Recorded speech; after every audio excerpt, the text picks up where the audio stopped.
that. Look at that.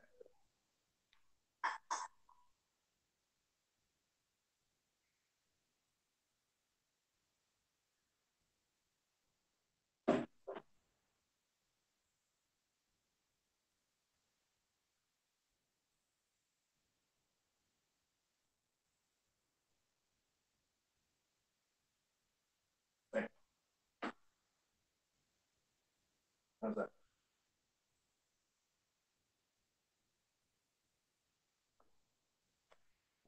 Less echo?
Hmm.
There we are.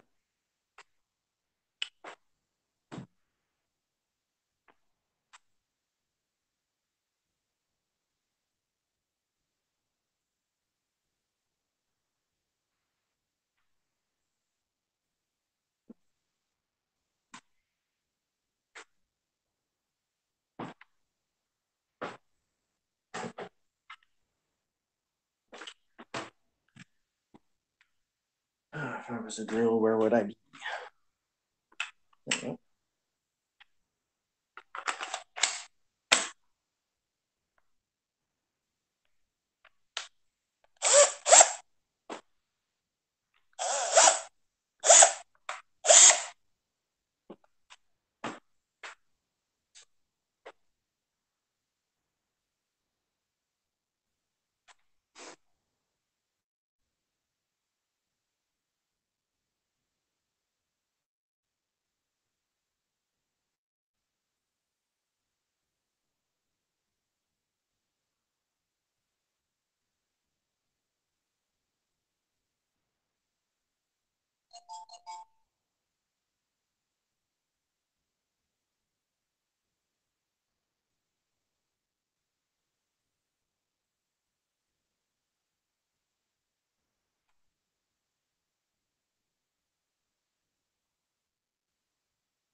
Alright, I gotta figure out which side these go on. I gotta go up.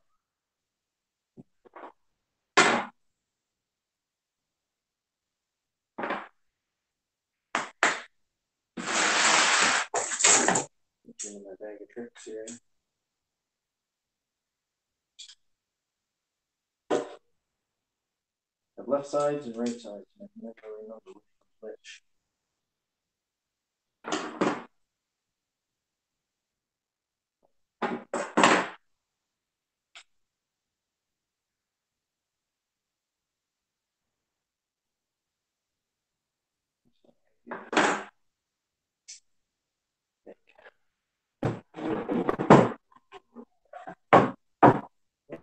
Like this. And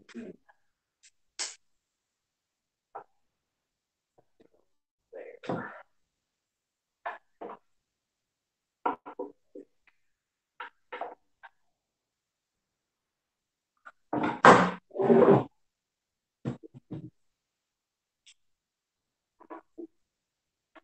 Right.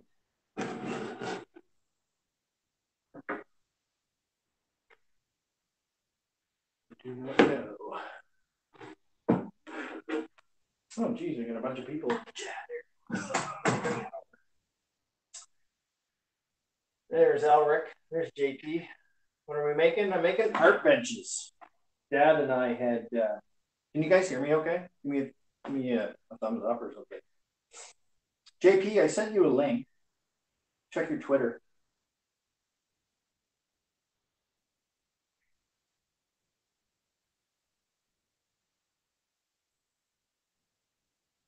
What else we got? We got Elric. Elric can hear me. Am I echoing it off? I got a couple devices working at the same time. Elric, did I not send you the link?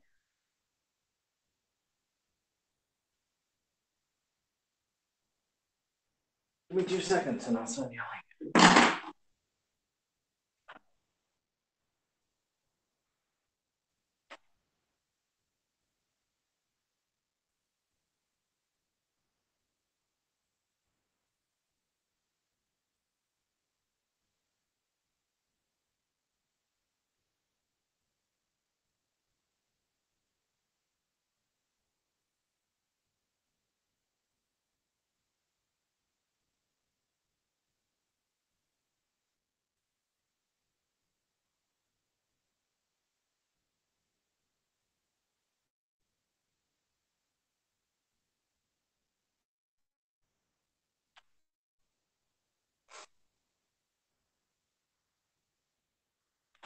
There, try that.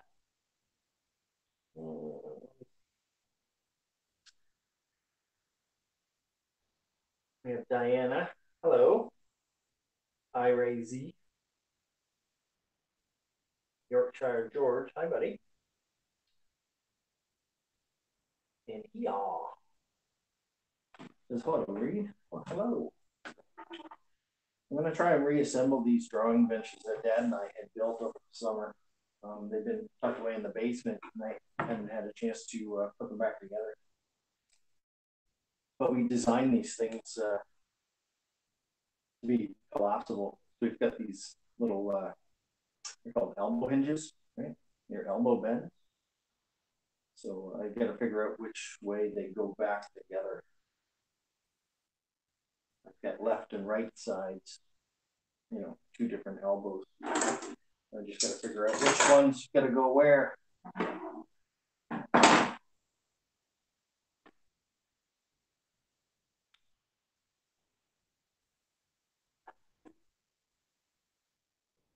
have a feeling to go like that. But that's going to be my name.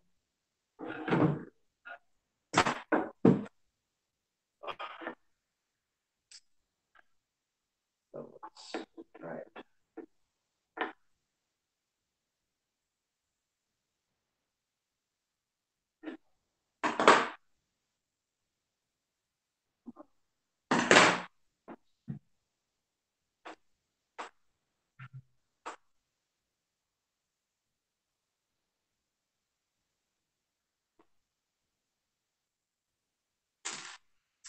Yeah, we designed them out of pine, and I didn't bother staining them.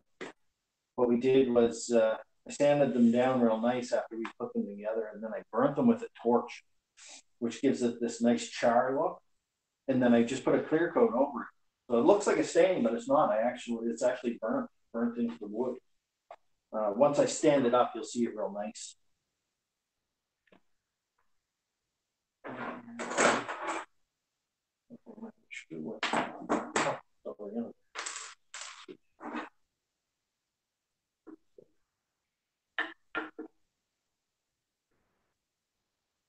Memory serves me correct.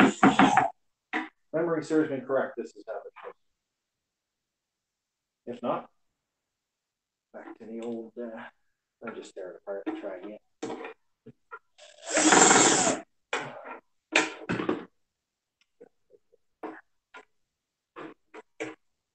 Still doesn't seem like.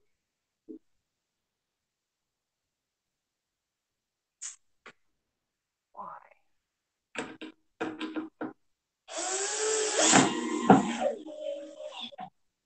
Yeah, so anyways, I built these things so they're completely collapsible, which means I can fold them up, put them in my car, and I can take them with me. So I'm going to end up teaching here in the springtime, doing some life drawing, and this way I can, I don't need to rent a space for month per month. I can rent a space per night. So, you know, every Thursday night I could be in a different location, or I could be doing outside classes or something. So I built several of these. And so far I've had 2 classes since I built them. But I had them all torn down since I varnished them, since I clear coated. Yeah, well, I made them out of pine, so they're lightweight because I'm kind of stacking these things in my trunk of my car, right? So I just fold the seats down, and they slide right in, and I can kind of stack them on top of each other. But I built them out of pine because it's lightweight, and it's got a really nice grain to it. Stand it up. Like, look at this thing; it's beautiful. Right? It's got a really nice grain to it. You can see the burn marks here. But you can see that when you build out of pine, it's considered a softwood. So what we did was we used the thinner boards for the legs, and then we used a thicker board for the seat. And then this way, a very large person can sit on this comfortably and not worry about it breaking or folding in half on them. And that was the tricky part about finding the hinges was we needed something solid for hinges. Now underneath, I'll show you real quick. Underneath, I've got the piano hinge, which goes right across here and here. I'm not sure if you can see that. And that actually gives it a nice fold. But what the elbow hinges do is it gives it extra support. And it locks it. It's got these little locking mechanisms here, little indents. So it won't collapse on you while you're sitting.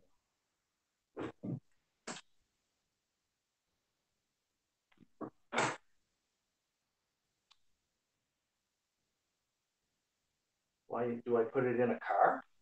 Well, I put it in the car because I teach. I teach life drawing, and I can take these with me anywhere I want to go, right? So, when you teach, you need to find a space big enough that you can fit a dozen people, right? So I needed them to fold down and slide them in my car because beats having a big truck. Does that make sense? Right? They're portable. That's why I wanted them foldable.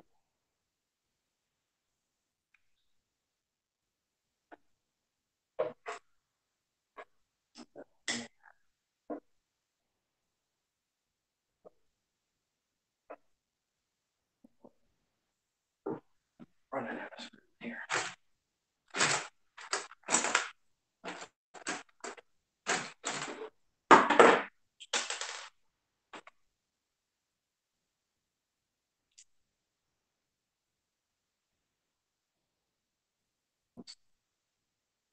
Cool, you're a teacher. Yeah, well, it's one of those things where I could be working in a studio, doing animation or illustration or something like that, but I'd be working on other people's projects.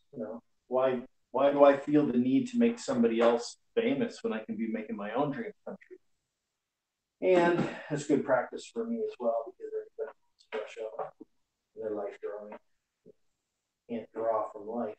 It's next to impossible to draw something from imagination. Okay? So it's good practice for me.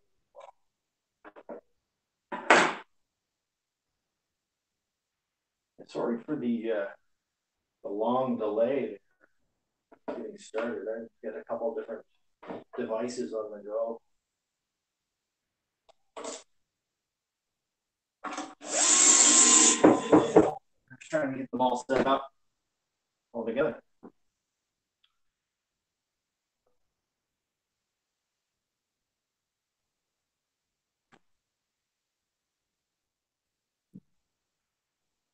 Yeah, my Twitter, so you can send me. Yeah, okay. Yeah. Yeah, just let me know when you send it and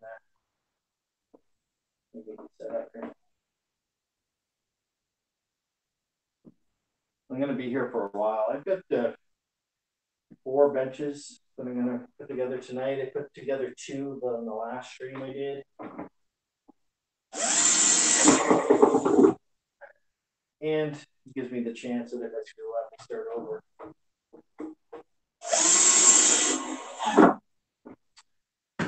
You know what? I find these brass hinges look really good against that burned wood.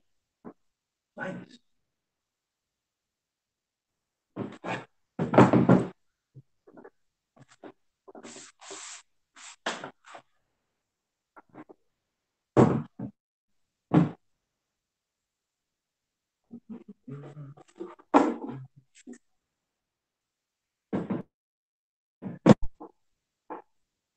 Accept it. Okay, give me 2 seconds there.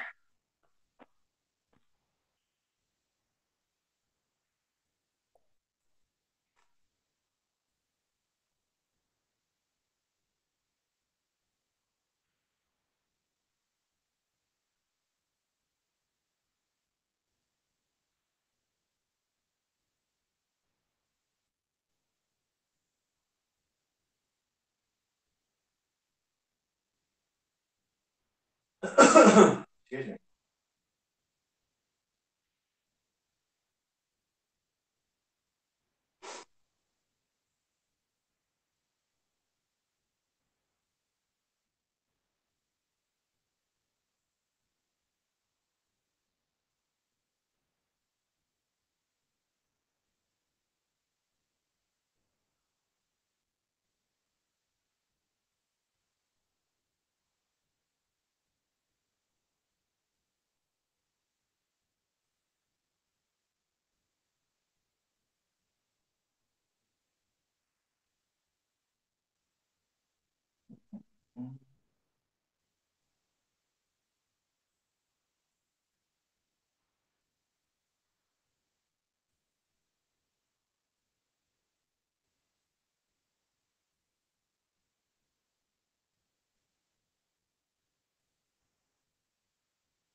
All right, buddy, let me know if that works.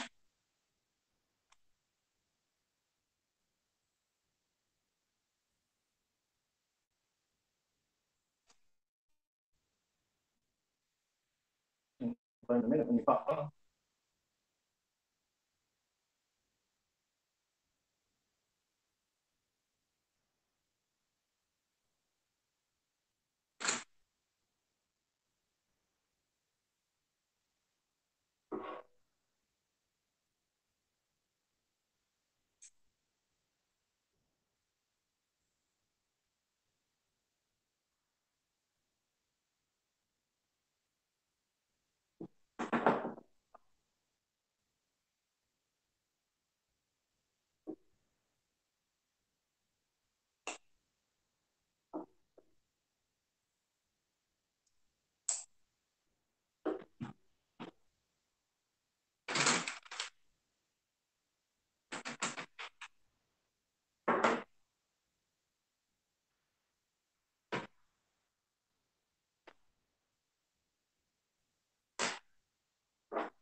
Am I in Canada? Yeah, I'm in Canada. I'm on the East Coast.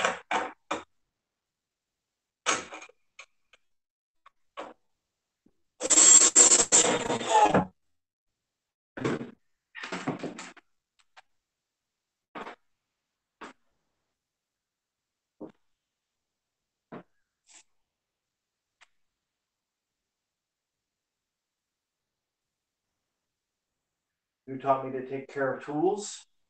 Like, what do you mean take care of them? Put them away when I'm finished?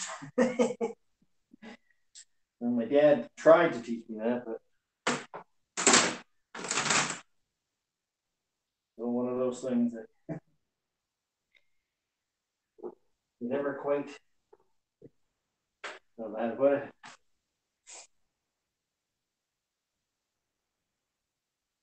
California. I got lots of YouTubers in California that I hang out with on a regular basis.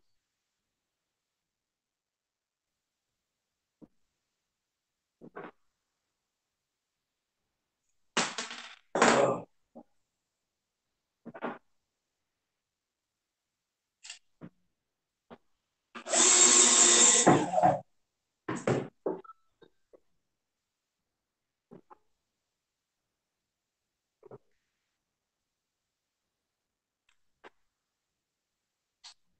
Yeah, I'm Hello? in. That's right, man. Am I in? Yeah, you're in. I can hear you. Hey, What's going on, buddy? hey, let's see. Yeah, I turned off my camera. So apparently, I now have to go into my email, You do it? into my actual email, so it won't alert my phone or my pad. And now I had to go into my pad, into the internet, into my actual email, and get in somehow. So yeah, I'm in now, but I had to do this now. Yay me! Um, you know But what I'm works happy for to be here. It's good to finally talk with you. Yeah, I've been meaning to do a stream with you there for a while now. We're gonna have to get together and talk about some anime at some point. Hold on, let me turn down the volume on my. There we go. I turned off the volume on my TV. Oh, okay. All right, So, am I but yeah, ever? I've got a couple devices on the go. it's not. I think it's just like the connection, maybe. But it's kind of. I can hear you a lot better, but for some reason the Hangouts are like a little bit different than YouTube. While you are perfectly fine on YouTube, for it might be a little different here. Okay. I know the picture's a lot clearer on YouTube than it is on Hangouts as well. Let's see. Okay, I put these together, right?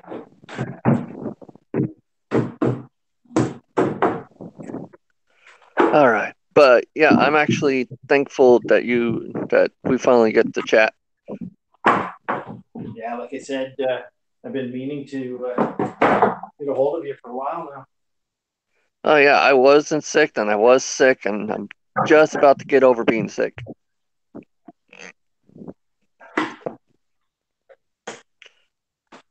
What do you think of my benches? They're pretty cool. It's like do you have to I saw that you put like the pad into little ridges. Yeah, The I got pads the pads of paper. yeah, it just holds it into place. Nice. Basically, we call them donkeys, right? But basically, they're a drawing horse, Oh and nice.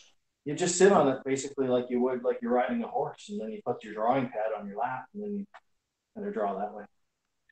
Nice. Usually, you have a model um, posing for you in front of you, and you're kind of drawing what you see. You don't Cool. normally use this for illustration work per se, right? I mean, you can, but Nice. a nice drafting board or drawing board would be a lot better than these benches. So Yes. one. Oh yeah, no, they're cool because we totally designed them so they're collapsible, so I can fold them up in my car, right? Yeah. Um, and another thing that we did when we designed them is I used a template from another one, so I can actually stand up. So if my bum gets sore from sitting, I can stand up and have my drawing paper here and stand up as well. It's pretty Oh cool, cool. eh? Yeah, that is cool. Yeah.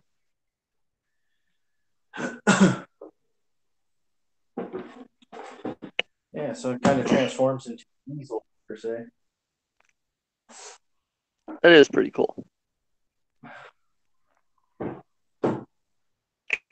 So I noticed with Hangouts when I'm trying to get on with my phone, what works for me is I'll copy the Hangout link and then I'll go to my internet browser and I'll paste it into the internet browser. And for some reason, that works on a mobile device better than just clicking on the link. I don't know how to do that on my phone. I'm very noob when I'm come to like mobile links and stuff like that. I think for me, what I do is I just hold in my thumb on the screen until it says copy. Like I don't really have to do Oh, it. You just hold the screen until it says copy, and then when you go to your Google browser or whatever, you yeah. just put your thumb back on the bar, and it'll say paste. For my Oh, phone, and I'm not sure. You can always try it sometime. interesting. no, I was in the same boat as you. I was having a hard time connecting with people through mobile devices. Yeah, it's really bad with sometimes. But yeah, so did you want to talk about like whatever or anime? Because I'm a big manga and anime fan. Um, yeah, you want to just have a chat now? Might as well have a chat now, and when when the time comes, we can actually Go a have bit more stuff. serious talk.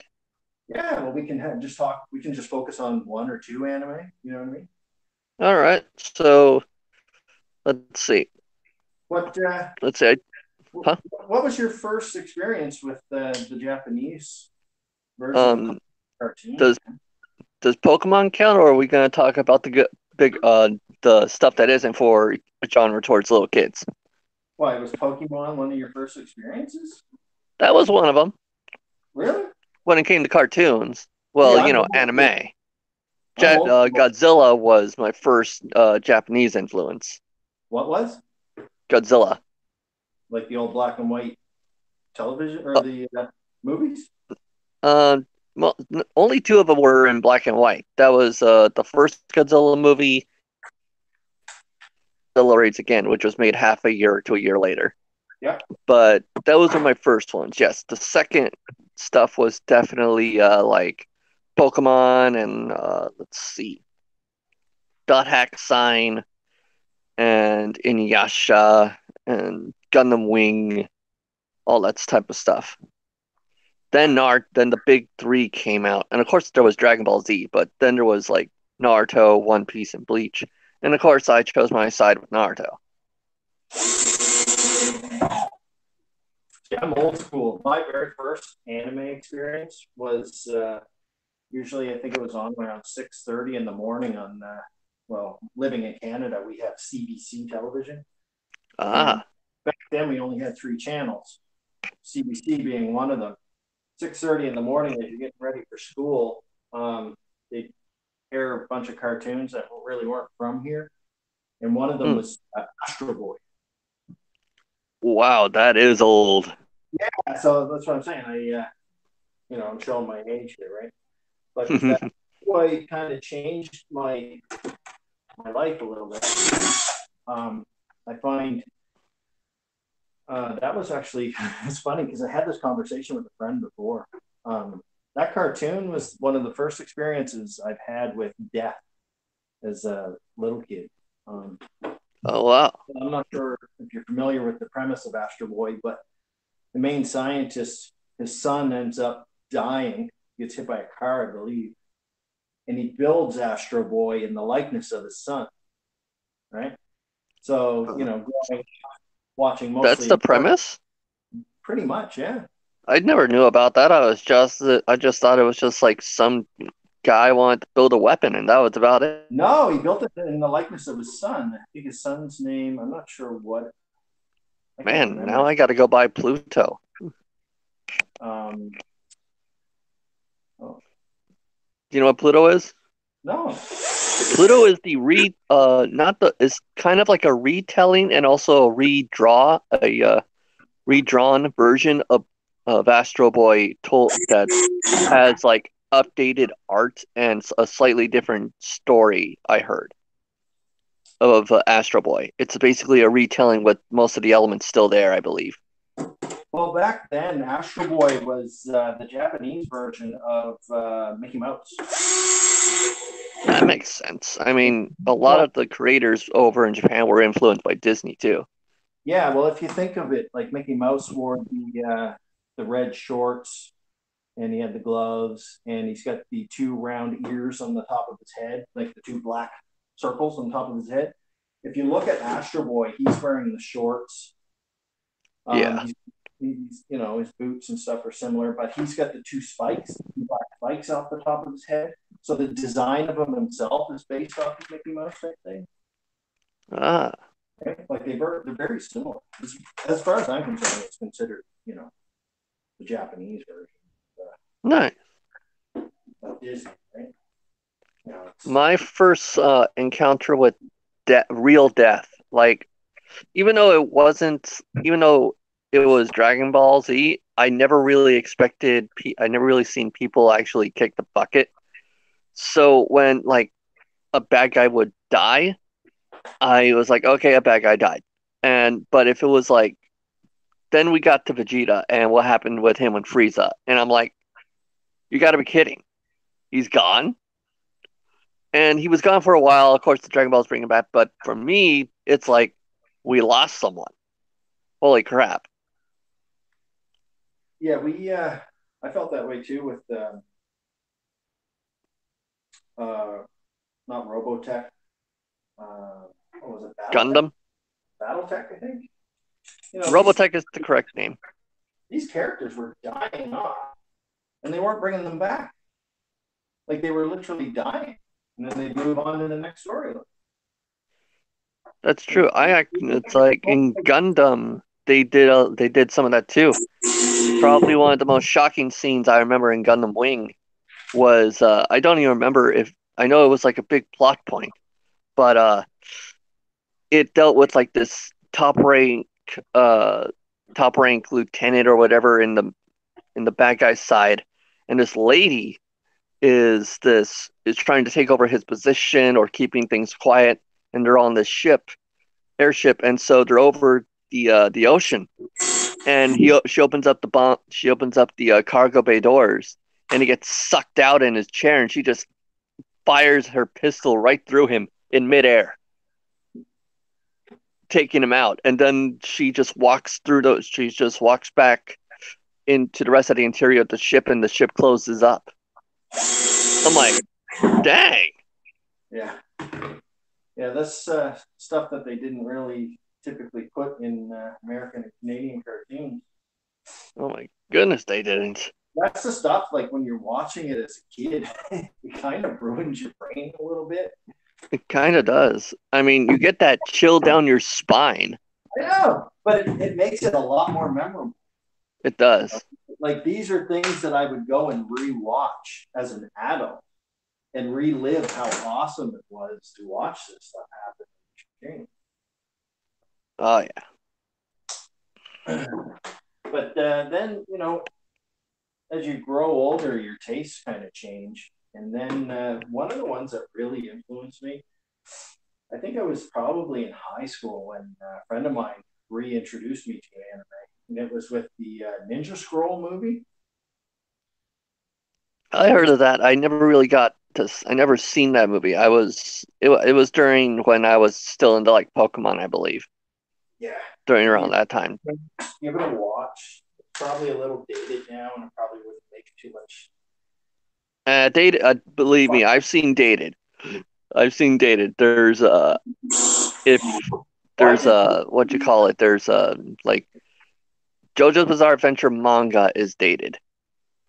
Not the anime. The anime is really well done, but the manga for JoJo is super dated.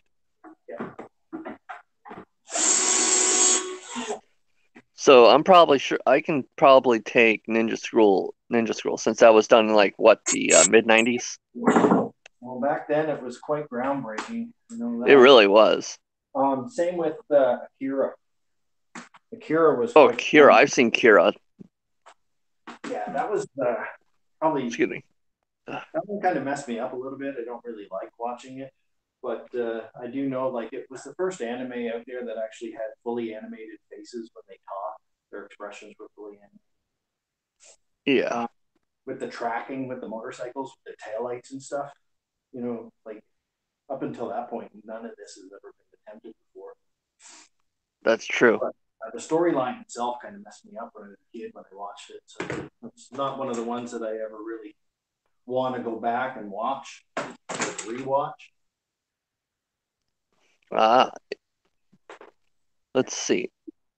For me, let's see what else was there. Probably some of the best. There's a lot of animes that were out in the early 2000s and some late 90s anime that still hold up today with animation. There's still a good amount. I mean, better than today's and from cartoons even, American cartoons. I mean, I've seen Can you hear me? Yeah, I can hear you. Oh, okay. Yeah. I was just Let me reading. also know if I go robo voice. No, actually, you're nice and clear right now. Pretty cool. Yeah, I'm just So reading there. Ira Z says Speed Racer was cool too. I remember watching that. Yeah, I didn't yeah, even remember that was. It took me a long time to learn that that was Japanese. Because I gotcha. remember when that was on Cartoon Network. What Speed Racer was? Oh yeah, Speed Yeah, Racer some of the was cool on ones. Cartoon Network. I remember that. Let's see. Oh, The, probably one of my. I never really knew this, but it was like samurai. It was like it had to deal with like samurai troopers or whatever it was. It was a cartoon, and their theme song was "Run." I run so far away. That song. That oh was their theme song, and I'm like, oh my gosh. But yeah, the theme song. Some of the theme songs are touch and go. It's funny. oh Um, my gosh, especially when they were just bringing them out over into the to America and overseas and stuff like that. Oh my gosh, the four you probably heard of the an infamous Four Kids dub, right? the what? The Four Kids dub? Or maybe was that only an American thing? I don't know. Anyways, Four Kids was on the channels of like Fox during the kids during the mid to late 90s. And so when Pokemon came around, they changed up several things in the anime. For instance, have you ever seen the Pokemon meme with Yeah. Brock holding the rice ball and says I love jelly donuts? No.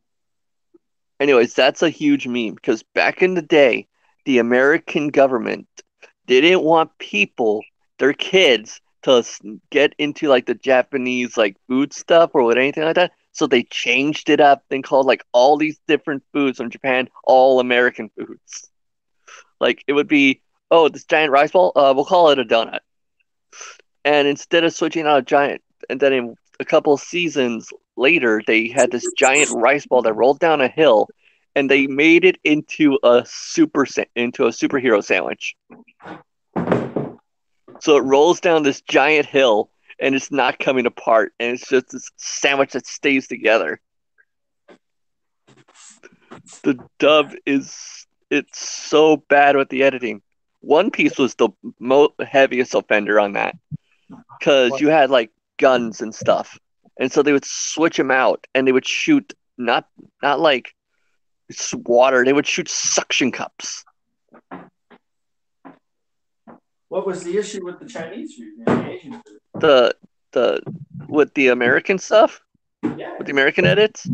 Oh, they would edit out characters. I mean, Sanji was a smoker, so they didn't want kids to smoke, so they edited out his cigarette for a lollipop. Then you had a whole bunch of then of course some of the battles where Luffy was covered in blood, so they just covered up in hashtag marks. And it was just so bad. Just look up Four Kids dub and you will see some of the worst dubbing and editing you will ever see. Yeah. Four Kids dub, man. It was nuts. Yeah. I have to look into it. Huh? Yeah. So talking about theme songs, man. One of my favorite opening intros, actually the entire soundtrack for the whole series, was Cowboy Bebop. Cowboy Bebop is very well done. Oh, Very well done. it's so jazzy and scratchy, I mean, I'm not a big fan of jazz, but even that got me like, yeah, I like this stuff. but it was so opposite of being in outer space. Oh yeah. Like it, and it actually worked. You know what I mean? Like it's perfect. Oh yeah. There we go. There we go. That should be good. But yeah, with what's going on right now with the what you call it? Trying to think here right now. Mm. Oh yeah, Cowboy Bebop is not as popular in Japan as it is over here. Really? Oh yeah. It it actually has a heavy American or Western taste style to it, for as you have seen. So What? in a lot of cases, the Japanese don't really like Cowboy Bebop in general. They know they accept it and stuff like that, but in general, it's not that popular. Same thing with like Space Dandy and stuff. See, I first experienced Cowboy Bebop with the Cartoon Network here on the Adult Swim. Oh yeah, it's still yeah. Then they made Toonami, and Toonami is where I still watch all my anime. Floyd S says Japan has awesome clothing. It does, from what I have seen. Unfortunately, I have never been there. I want to go there, but I have yet to go there because I need money to go there. There's one guy that I follow here on YouTube. He Huh? uh, he does. There's one guy that I follow here on YouTube. He does live streams of him walking around Japan, just showing you all the different alleyways and stuff. And Oh, nice. yeah, it's pretty cool just to watch. It gives me ideas for when I go. I haven't been there yet either, but it's on my bucket list of places that I want to see. Oh yeah. Hopefully they'll sounds kind of bad, I guess, but I they should start having it's not bad, but they should start having kids. Japan has a has a aging problem. Have you heard about that? Yeah, just in passing, I don't really study too much about it.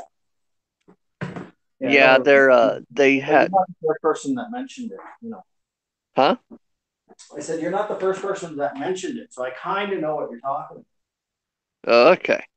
But yeah, it's really I just hope they keep I just yeah, I want the Japanese to have more kids so because it's a aging country and very soon within the next I believe now it'll probably be within the 7 years the vast majority will be in fact elderly. That's a scary concept. Yeah, they'll be all too old to have kids. Oh yeah. Or even the thing is the Japanese are now considering having foreigners come in to do more civilian jobs, and we're talking about like basic civilian jobs. That's how old they're getting. Really? Oh yeah. But right now, it's like I need to ask you this. Have you heard what's been going on in the anime communities recently? That's been blowing up No, the whole Vic Mignogna situation. no. You've heard of who? Do you know of Vic Mignogna? See the voice actor? He's the voice actor of Edward Elric. So just uh just TLDR, I think is how you say it. Say that situation. There was a movement on a hashtag movement on Twitter that got him kicked from both Rooster Teeth and Funimation. And now Vic Mignogna, who was falsely accused with zero evidence against him, is now suing the people that have caused the movement. And from what I've heard, he's also going after Funimation. Why? There's a whole movement against him. Yep, because apparently they've been planning this for some reason. Is he And I American? don't and they're right now, I should right now I was about I'm like I wanted to just talk about it really quick because a lot of people it's like I've been watching like a ton of streams while I've been sick, just resting and watching.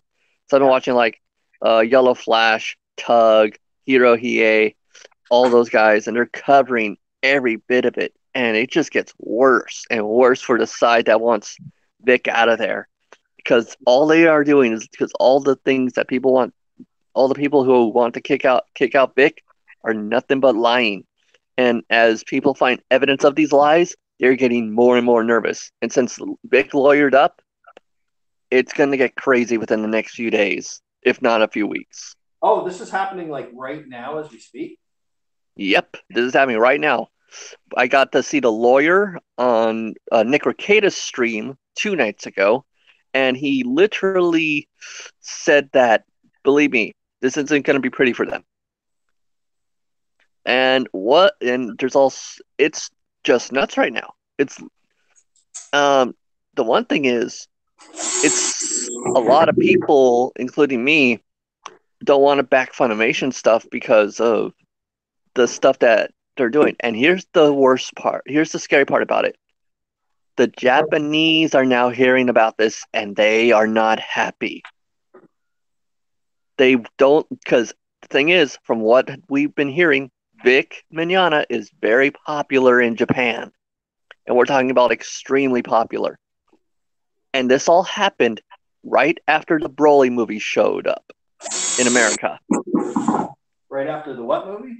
The Broly movie from Dragon Ball Super. He voices Broly. He's voiced the first Broly movie. And the thing is, with Akira Toriyama, Yeah. he chose personally, from what I've heard, and a lot of Funimation people, he was chosen by them to voice Broly because they have heavy, heavy influence over Funimation.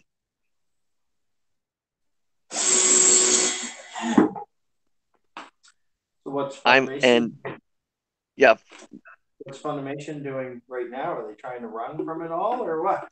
Oh, they did something really, really funny. They decided to make an announcement that he had been let go, that there was an internal investigation, and that they so-called found something.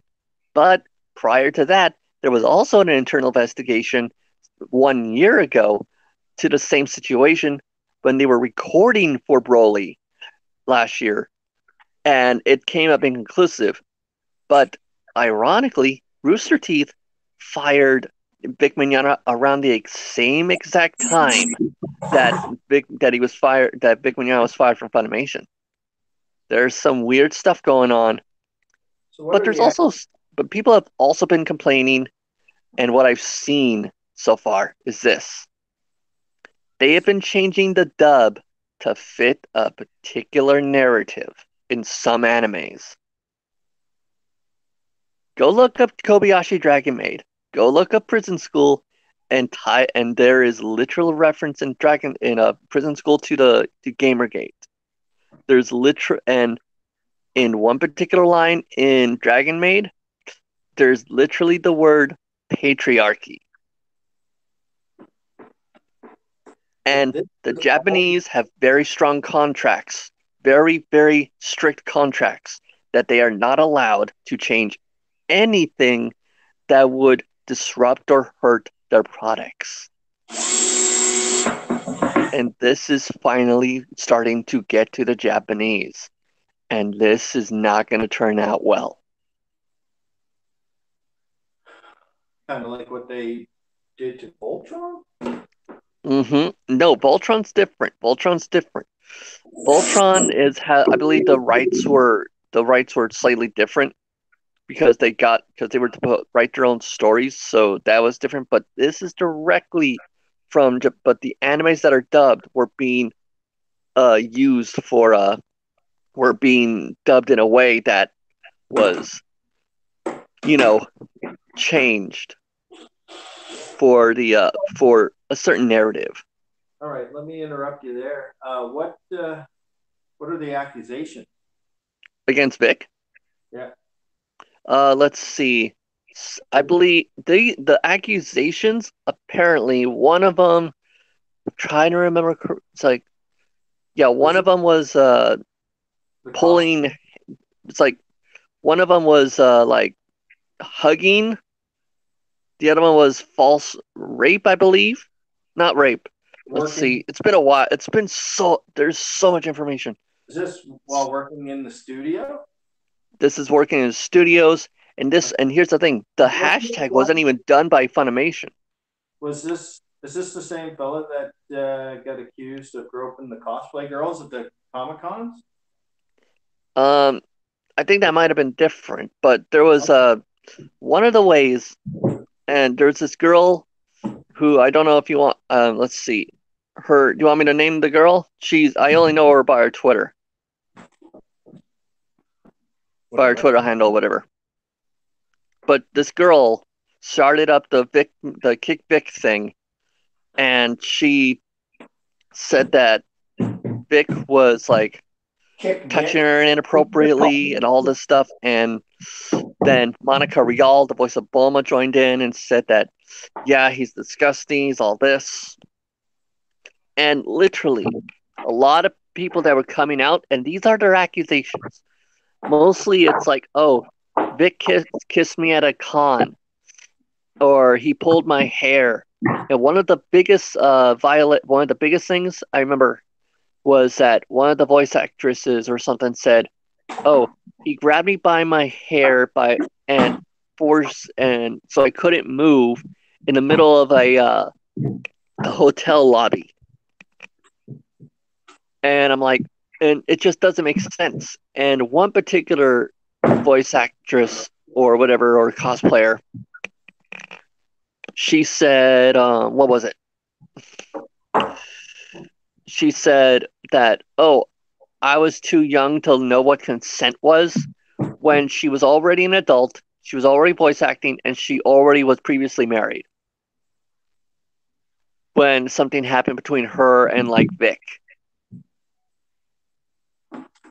Because apparently they got her drunk and something happened when she woke up in a hotel room and she doesn't remember how she got there, and it's like What?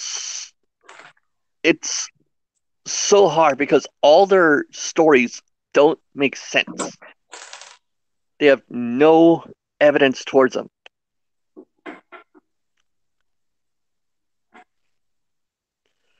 And one of the worst offenders was Anime News Network towards Vic.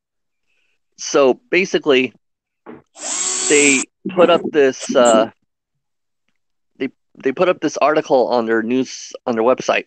I don't know if they took it down, and they used a photo of a girl, and they had Vic Mignogna hug her, and they blurred out her face, and the girl in the photo came out and called them out and says, "Hey, that's me in the photo, and this was and my parents were with me, and that was completely consent, and you take that down." And so she showed her actual face and the hugs and the interactions with Vic, and so they took that down, but they didn't retract their statement. So they started showing all these different photos of Vic with girls and their faces blurred out with what is Vic doing? Just hugging them and kissing them. That's it. And these were years ago. Years, by the way. These weren't like recent. These were years ago. So yeah, that's the accusation. He hugged me. He kissed me. I changed my mind on how I felt that many years ago.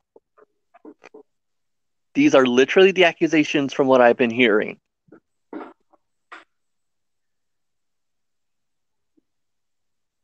Man, I didn't mean to go on this long about the whole Vic thing. No, no, it's fine because I follow something similar with the Lassiter stuff here in the States. Or yeah, You mean the John Lasseter stuff? yeah. So it kind of goes along with it, right? Oh, I remember that. I barely remember. I know it was in the news briefly and then it was gone. Yeah. Well, now it's back because well, he lost his job at Pixar, right? I remember that. I thought Yeah. he was. Wait, he lost it? I thought Yeah. he was just gone. I thought he just was on I thought he said he was taking a break or something, or he He took, quit. he No, took wait, a did he month. quit? He took a 6 month forced time off. That's Uh, what that 6 months where was. he was supposed to work on himself. So they ended up assigning him with like a counselor and all this jazz. And and as far as I know, nobody's ever actually said what the accusations were. They just said he was, from what I've researched anyway. Oh, dang. If anybody knows what he actually did, let me know because I'm curious. Even But I don't know what's going. Even I. That's most of anyway, the updates that I've heard, and that's a lot. but anyways, he ended up leaving for 6 months. And then I think Disney was deciding on whether to bring it back or not, and they never did. So right now, what the scandal is he just got hired on with Skydance Oh. as a bigwig there. And one of the actresses that does the voice acting there put up a big stink, and she just wrote a big resignation letter, which all the cartoon news outlets there they they ended up sharing the actual letter of why she resigned because she Hmm. didn't feel safe working under somebody who had a reputation of I don't even know how to put it because I don't know what the actual accusations were, but I think he was like, hugging some of the staff members and Yeah. groping involved, but obviously it made somebody uncomfortable somewhere to the point where it wasn't right and they had to let him go. Oh wow. So, when you're talking about this voice actor, the way you are, it just resonated with me because I've been following this Lassiter situation. Dang. Yeah. Well, the thing is I teach 2D drawing at a 3D animation college, and now we're at the point where I also have to teach these because I teach young females. Well, not just young females, but I teach females. I do have the occasional older students. Yeah. Now I have to teach them how to protect themselves in the workplace. You know what I'm saying? Like it's Oh. something that I should have to be teaching in a drawing school, right? Yeah. So because once they leave the school, they're no longer my students. I consider them colleagues. And if an Yeah. animation school or a studio, because I follow a lot of them, if an animation studio is hiring, it's up to me to pass along the information to my former students. Yes. And, you know, you have to be honest with these people about some of the stuff that goes on behind the scenes with people with power, right? Yeah. There was a fundraiser. That's right. There's a fundraiser right now. Let's see for Vic Mignogna, and it reached its goal of 100,000. There was a GoFundMe for Vic, and within 14 days it was fully funded. So he's fighting back right now.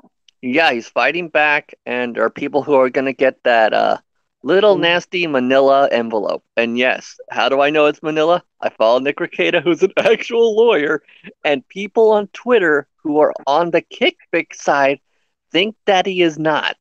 And let's just say that every time they try to throw an accusation at him, let's just say that they're so scared that when they finally realize he's a real lawyer, they kind of retract it kind of quick. Is he a real lawyer? Oh, he's a real lawyer, buddy. You can find him online. Nick Rekieta. He's a Uh, real lawyer, and believe me, he well, I knows his stuff. Well, I I'm, know I've seen him in a few live streams, and he does have a bit of a baby face quality to him, where he does seem to be a almost too young to be a lawyer. I oh think yeah, I everybody, mean, I know that face. I have a young face. yeah. Well, I think everybody's got this stereotypical view of lawyers where they're, Dressed in suits. dressed in suits and they're accident chasers. You know what I mean? There's the Actually, that only was some of the accusations that were being placed to court to Vic's lawyer when he was on stream. Because he looked like a typical lawyer. He's from Texas. He has the suit. He has the office. He has everything. He has all the bells and whistles. And there's an ambulance that rolls by in the in the stream, and he goes, wait, is that an ambulance? Yeah, we live in the heart of the city, so a lot of accidents happen. No, you're not an ambulance chaser lawyer. No, we're not ambulance chasers. Because he was just joking about it, but some people actually thought that. I know, right? But anytime you see a lawyer on TV, it's always in an infomercial saying, Yeah. "Call me. You've been in an accident? Call me right now." Oh yeah. It's None of them so have fun. as young as he does, right? And that's Oh that's yeah. So I can see why a lot of people just assume he's not a real lawyer. Oh yeah, that I think he's even stated that once, but a lot of people are like, oh, he's sending all of his people to harass the victims of Vic Mignogna. It's like, every stream he has ever done, he has literally said, do not go harass people, do not go looking for these people. And they tried to, okay, he's basically stated that when he thinks about what Vic should do for his case, he says, I can't give legal advice, but this is what I would do because I don't know what Vic and his team are doing. And he literally says that every time or for any case that he is reviewing because it's all public. And he says that this is what I would do in literal quotations every time that this happened, that he says this. So people are like, you don't know what's going on with Vic's case. Of course he doesn't. He says it every time in his stream because they don't watch his streams. So they accuse him, and it's this one guy. This one guy. Oh my gosh. This random dude from Twitter wanted to debate Nick Rekieta in law. And particularly the stuff that's going on with Vic is in Texas. And so the guy is literally having people from his Discord tell him where to go online, where to look up these laws, and it's all from Wikipedia. And Nick is looking up the actual laws from the actual from is looking up the actual laws from Texas on the Texas websites, on the Texas law websites. John Diller's in the stream saying, "What's up, John? I think they sent you a link. If you, What's up, John? I'm pretty much done here. I'm just going to attach this last hinge, but you're more than welcome to jump in."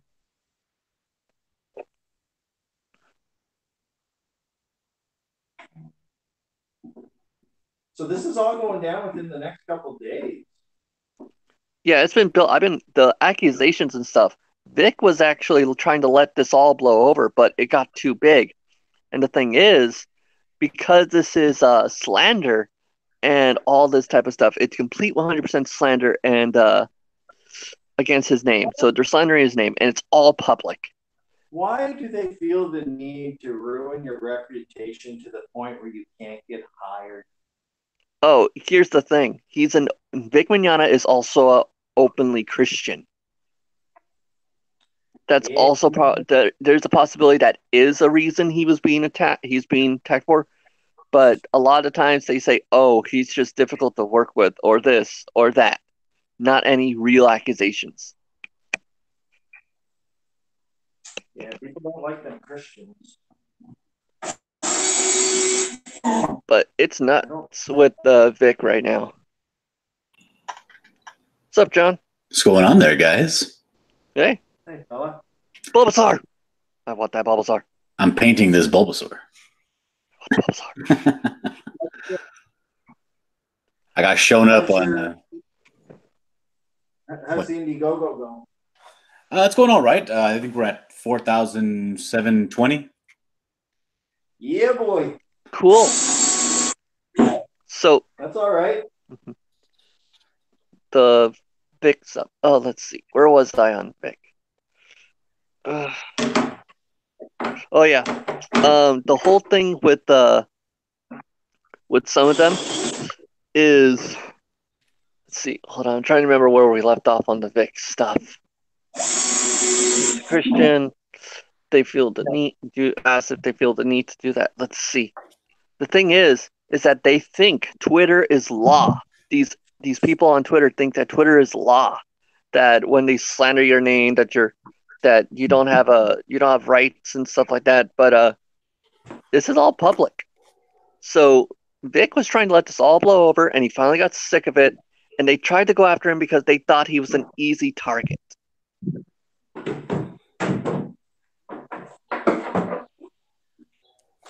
So that's why they went after him.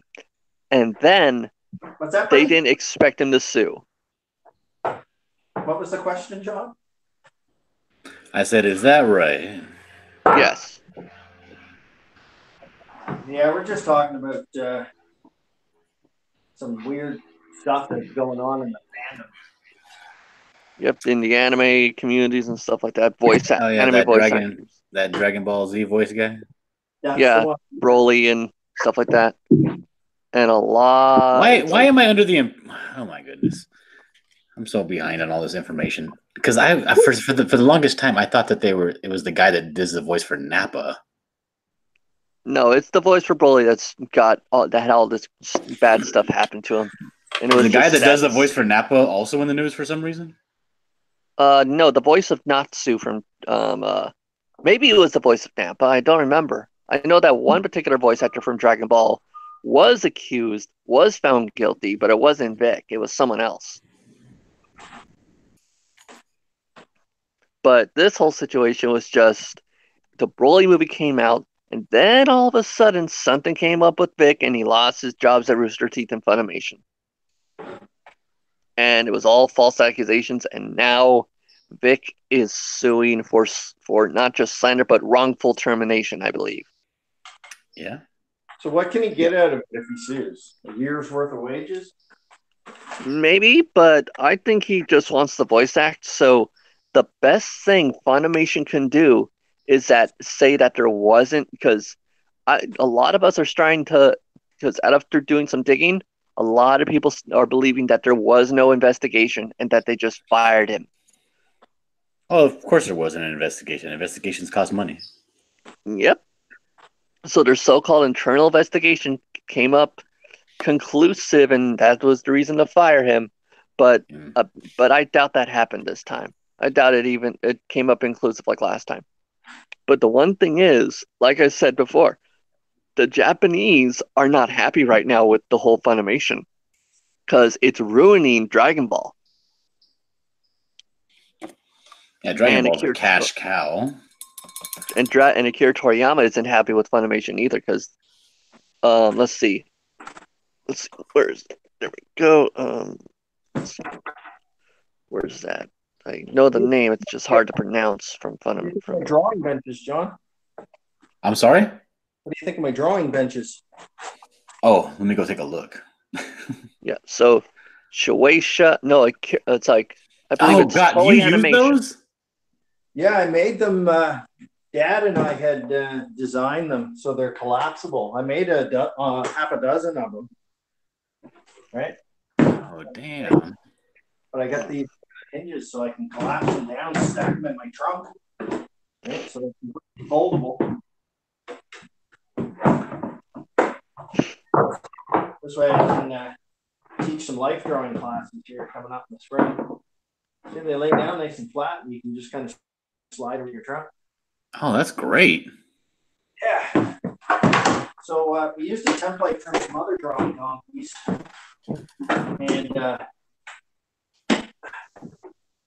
What were you using for lumber? pine, which is why the legs are doubled up with the thin boards. Mm-hmm. But is actually one thicker board so they don't bend.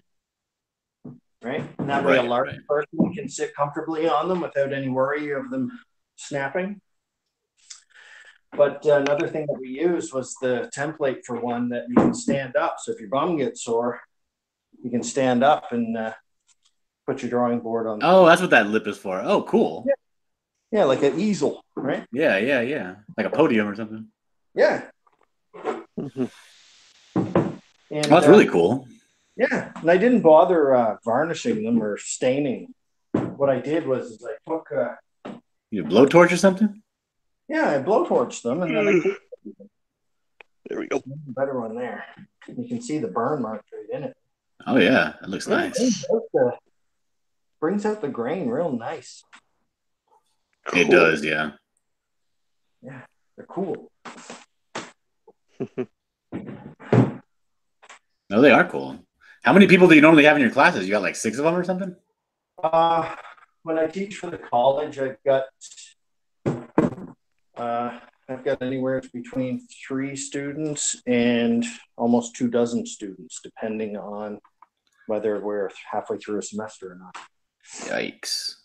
But here I've got half a dozen of my own benches, so I'm going to start teaching outside of the college. Nice. Because I find I'm a little limited to what I can and can't teach when I'm working for somebody else. Yeah. And then one day I can teach whatever I want. I can hire my models, right? At one point, I have where I live in the Maritime Provinces up here in Canada, we have the Maritime Ghostbusters Association, and I'm sorry, I'm not aware of what the Maritime Province is. What does that mean? You don't know what Maritime Provinces are? Oh no, you're on the other side, aren't you? The Maritime Provinces are the provinces that are along the Atlantic Ocean. Okay. So we've got Newfoundland, Prince Edward Island, Nova Scotia, and New Brunswick. Right? We're all going along the coast. So we've got a lot of cosplayers around. And nice. The Maritime Ghostbusters were willing to reach out and help me out. And they're the cosplayers that do the Ghostbusters cosplay, which is really cool. So that was going to be for my first class. How did you get those grooves? What did you do? Did you just run it over a table saw in increments? Yes. Okay. Yeah. And that way the drawing board can just stay put, and I can put it at different angles. Right? Yeah, yeah.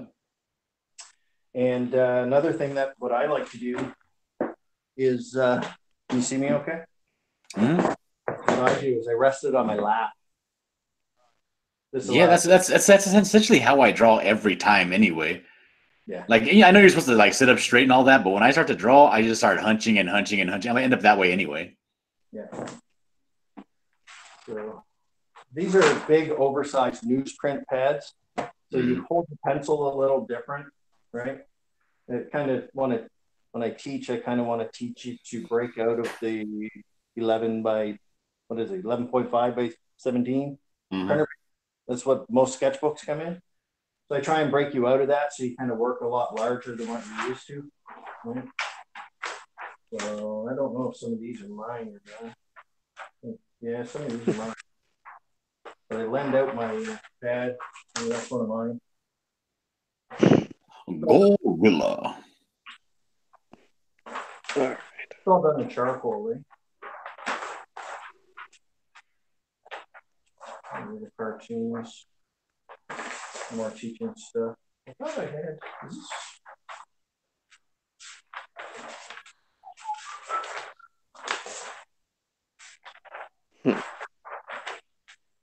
See, everybody was making fun of me when I was talking about how I do my my bodies for when I want to frame out a drawing, because I make that bean shape for the torso. Yeah. And everybody was telling me that they never heard of that. That's stupid. It probably doesn't work. The bean? That's weird. You know what I mean? You know, this, like when you do cartooning, like when you do it kind of like this, you do the shoulders, and then you kind of bring it down for the for like the waist area here, like this. Yeah. And you just kind of twist it in different directions. Let me see if I get any content.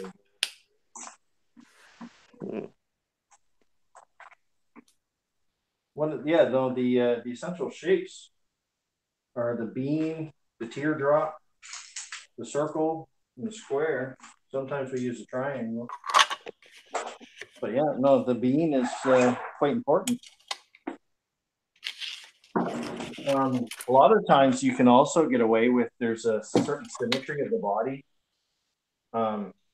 where you get like the front of the face, you've got the upper back, you've kind of got the belly, you've got the bum, you've got the upper leg, the calf, right? So do you see how you got this neat symmetry going on? These little strokes. Well, also can be said about maybe you've got the shoulder muscle going into the bicep. All right, here's your tricep. This would be where your elbow is. Right? And then you kind of got like your forearm, and then you would have like your, maybe your hand down here somewhere. Yeah, everything matches because each muscle pulls and the other muscle, pushes. Yeah. So everything's gonna line up. You can find this swoop anywhere in the body. Like, I just, here's the head. Right, there's the upper back. There's your belly. There's your bum. Leg. Right? And then everything kind of repeats itself. So there's your shoulder. There's your bicep. Right? All it does, it just keeps repeating itself.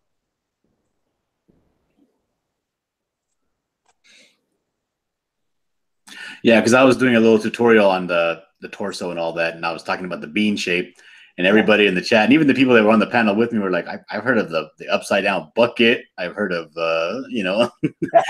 drawing the what do you call this when they do the this number here? There's when you stick, the when stick you man where you yeah draw. the stick man, and then you do the box for the chest, and then another box for the hips. Yeah, but even with the bean, I mean, if you take a look at my screen here, you've got the bean right here. Yeah, there's your kind of bean right there.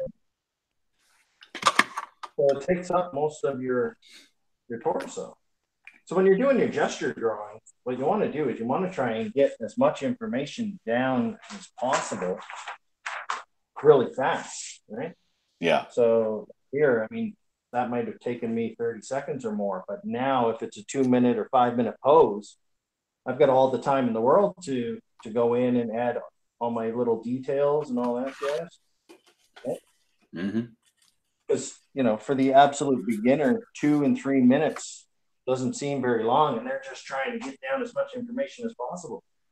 If you do this bean shape, guess what? You've got the whole body down. Yeah, that's your whole torso right there. Yeah.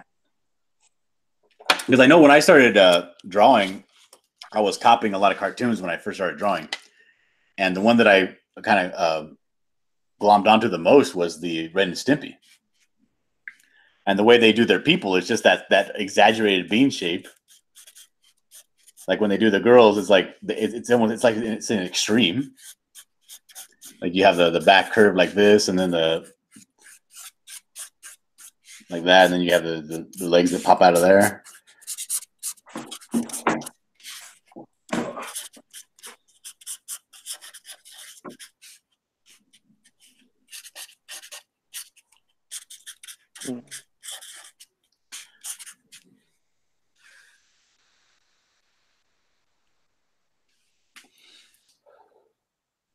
I don't know, because I tried a bunch of different ways, and the that bean techniques just seem to be the easiest for me to catch and work with fastest. Yeah. Usually when I draw, when I try and teach, is we have these basic shapes. We got the square, we've got the triangle, and then we've got the circle, right? Starting off baby steps. Mm-hmm. But then what we like to do is we'll add in the teardrop shape, and then we'll add in that peanut shape or the bean. And out of all of these shapes, you can create anything. Yeah. Right. So here, if you want to turn this square into a 3-dimensional shape, you just draw another square. And now it's a cube or a box, right? Mm-hmm. The triangle is a little different. Right? The triangle you can incorporate with the circle and turn it into a cone, right? Mm-hmm. Or excuse me.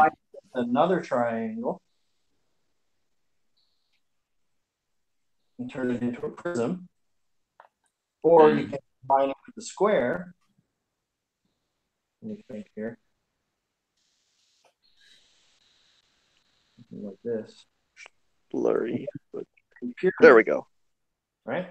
Yep. Yeah. The pyramid, if you're looking at the pyramid from an airplane straight down at a pyramid, this is what you're going to see. Yep. This being the top of your pyramid. So it's basically a square with a bunch of triangles. Right? Yep. Now, when you're doing your circles, it's a little different. In order to make a 3-dimensional circle, which is what's known as a sphere, what we do is we put in our direction lines, right? and we can turn it into a ball that way. Yep. Which is what we like to do with our faces. Yep, I do that when I'm drawing faces for characters. Yeah. Or another way is to shade it. Right? So here we have our sphere. We've got our little light source coming from the buttocks. So, right? We got, got our highlights. Then we go into our midtones. Then we go into our darker set, which is known as our core shadow, which is going to be the darkest spot on our object. And then we've got our reflected light down here, and then we've got our cast shadow down here. Now, in order to make your teardrop and your peanut three-dimensional, you kind of have to do this as well. Yep. But let me see here. That peanut shape and the teardrop shape, you know, especially when you're doing cartooning, I'm going to draw from it, right? Just to give you something to see here. There's your circle. There's your teardrop shape. There's your triangle. Here's your peanut. There's another triangle. There's your square. It's kind of a bent square, right? And then if we want to put in our direction lines for our face, right? This gives us a place to put our eyeballs. We can put in a circle for our nose. We want to give them cheeks, like a cat or a bear or something. Here's your other peanut shape right there. You want to give them bigger cheeks. It's a chipmunk. Yeah, right? But all your shapes are there, right? Yep. It's all but a bunch of shapes. Yeah. So let's give them a little teddy bear belly. What I like to do for belly buttons, it's fun because it's either a 6 or a backwards 6, depending on the shape of them. So there's his belly button. That's true. You can do that. You can also do that with his mouth. I see a kitty. Yeah, that's my fat boy there. His name is Logan. He's the biggest one that we got. Let's make him into a mouse. So tail comes out of his butt. Maybe he's a rat. But yeah, all the shapes are there. And then, you know, you guys see me draw through my drawing, right? But now that I kind of see some lines that I like, I can go a little darker.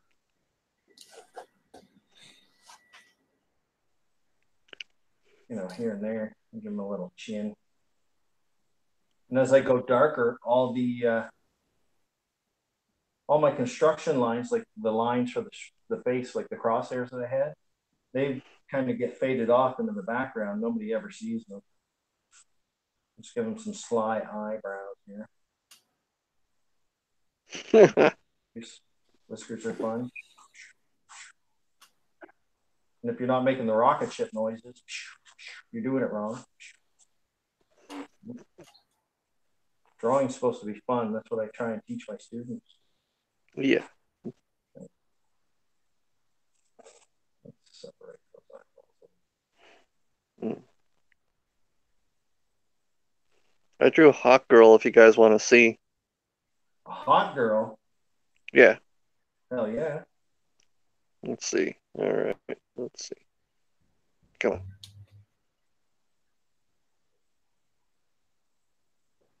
Okay. If you guys can see that. It's not bad, buddy. Is that an existing cool character, or is that just one that you made up? Well, it's Hot Girl from DC and stuff like that. Oh, I see what you're saying. I haven't inked her yet.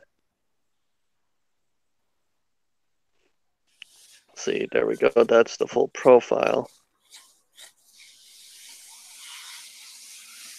All right. Let's see. Did you see, John?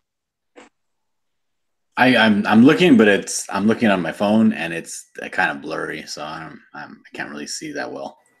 No problem. I'll try to hold my pad still, see if it works. Okay, I can see that. Yeah, that's not bad. Cool. Let's see. Ooh, Oh, that's there it goes. trying to focus, holding it very still. Yeah, that's extremely in focus now. So I think I did okay. Yeah. Let's see. But yeah, I like Hawk Girl because I was from DC, the cartoon, the Justice League cartoon. But she was so moody in that cartoon all the time. I don't know, but I don't know why. I just grew. I was like, I really liked her character. I like the fact that she had shorter hair, and it made her look because of the broad shoulders they give her in that Bruce Timm style. Yeah. It made her look like she could actually whoop on somebody. Oh yeah. And she's a much I don't know, to me she's a much cooler character than Hawkman. Oh yeah, definitely. Hawkman to me every time he was on, just like, oh, come on, there we go, focus, there we go. He was kind of dull, and I when it was Justice League, I always thought there was always one hero per one guy or girl for like heroes. So when I saw John Stewart and I learned that he was the Green Lantern, and I'm like, oh okay, so this is the Green Lantern. And then I see all these different Green Lanterns. I'm like, who are these imposters? Because I didn't know that the Green Lantern Corps was like Yeah, a like group there's of actually I think that's intergalactic actually police. a syndrome that's like the first thing that you come across as something that becomes your thing. Yeah, because John Stewart, I'm like, oh cool. It's like he can create anything with this ring, and he's super powerful, and he's in love with Hawk Girl. It's like, dude, this is awesome. And but then we get but yeah, John Stewart is like the first Green Lantern I was ever introduced to, Mm-hmm. and I don't. The one thing is, I I don't know what drew. It's like I like Hawk Girl and her attitude and stuff like that, and moody and all that stuff. But man, I still remember the Solomon Grundy stuff, and that was just sad. Oh, that was a brutal episode. Yeah, it was. Mm. No, because I remember I had seen somewhere, it was either like a YouTube video or something, I forget what it was, but they were talking about how they got a group of people and they were giving away paintings, small paintings by amateur artists, Yeah, and everybody got a painting, and it's like a syndrome that you go through because once something is yours, automatically it becomes to you the superior one. yeah. So everybody says, okay, you could pick two, your first choice and your second choice, and they gave everybody their second choice. So nobody got what they wanted. Everybody got something that they didn't want. Oh, And then they did that, and they did a couple of other tests. Then they came back at the end of the tests and said, okay, this person dropped out. Did you want the one you initially wanted?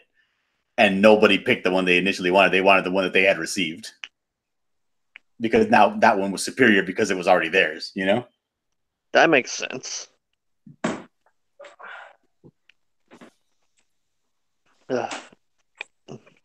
It's just so it's just so interesting. I know that they interchange characters, but to me, I think I've heard it's like Hawkgirl has a really weird character history, and I just didn't I just didn't really care for the the League of Tomorrow, whatever it was, that live action one where they had Hawkgirl and Hawkman with like part of the Flash stories or whatever. Mm-hmm. I forgot what it was. It was live action. It was live action, and it was just for me. It's like we get Hawkgirl. It's like cool. It's like, but the actress isn't that great, and the story is just terrible for her story. I'm like, come on. You can do better. It's like, I mean, just do what you did in the cartoon. I mean, it's really cool. Make her awesome. Yeah, you can't make something as cool as a cartoon. Oh, I know. That's why I love 2D animation. It's like, to me, it's like, oh, it's all for kids. Really? I dare you to go watch Dead Man Wonderland. I dare you to go watch Attack on Titan. I dare you to even watch Cowboy Bebop and all the other, and even just the teen shows. Watch how many people get the axe. Mm-hmm. Because it's like you're not gonna. It's like cartoons are not all for kids. That's the one stereotype I hate. Or they're an adult comedy. Yeah, That's no the one cartoons. This thing I because can't stand. people still labor under old ideas because cartoons used to be just for kids, and now they're not. Yeah. That's okay. Not a big deal. And if people are all bent out of shape, like, oh, you watch cartoons, that's for kids. I was like, all right, dude. Well, take it easy. Have a nice day. Yeah. You can't please everyone. Oh, I don't try to please everyone. That just causes a lot of What the controversy in heck, Reed? general when you try to do I was that. waiting to look at that cartoon chipmunk. He just It put it was a good away. chipmunk. It was a good chipmunk. And just flipped the page, went and grabbed It's a a very beer and sat down. Have you guys tried the new Coca-Cola? Orange vanilla? Yeah, I have had that. It's not bad. I love it. Yeah. The It's original. raining again and I love it. What about you, John? It's raining here in California. It's still raining here, yeah. It's awesome. So you guys handy to each other? Where are you guys at? No, Well, he won't tell me. He won't tell me where he lives, so I couldn't tell you. all you need to know is I live in Southern California. Southern. Yeah, I also live in Southern California. We could be hanging out, but he's shy.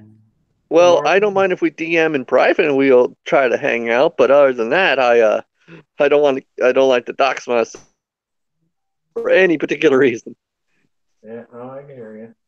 I'll DM you if you want in chat so we can actually physically hang out, but I don't smoke and stuff like that. So, I have like asthma and stuff. So that would be the only thing I would like ask you not to do if we hang out in if we were to hang out in real life. You see all these excuses. No, it's not an excuse. I just have asthma. I like being alive with my lungs and not coughing to death. Because that's me. I have asthma. Nothing against you. Nothing against you. I just like to breathe. I have to actually move really quickly when I smell cigarette smoke, or else I get a huge asthma attack. Yep, we can't hang out. There you go. We can hang out, just as long as I don't. Just as long as I don't. As long as I not to smell you.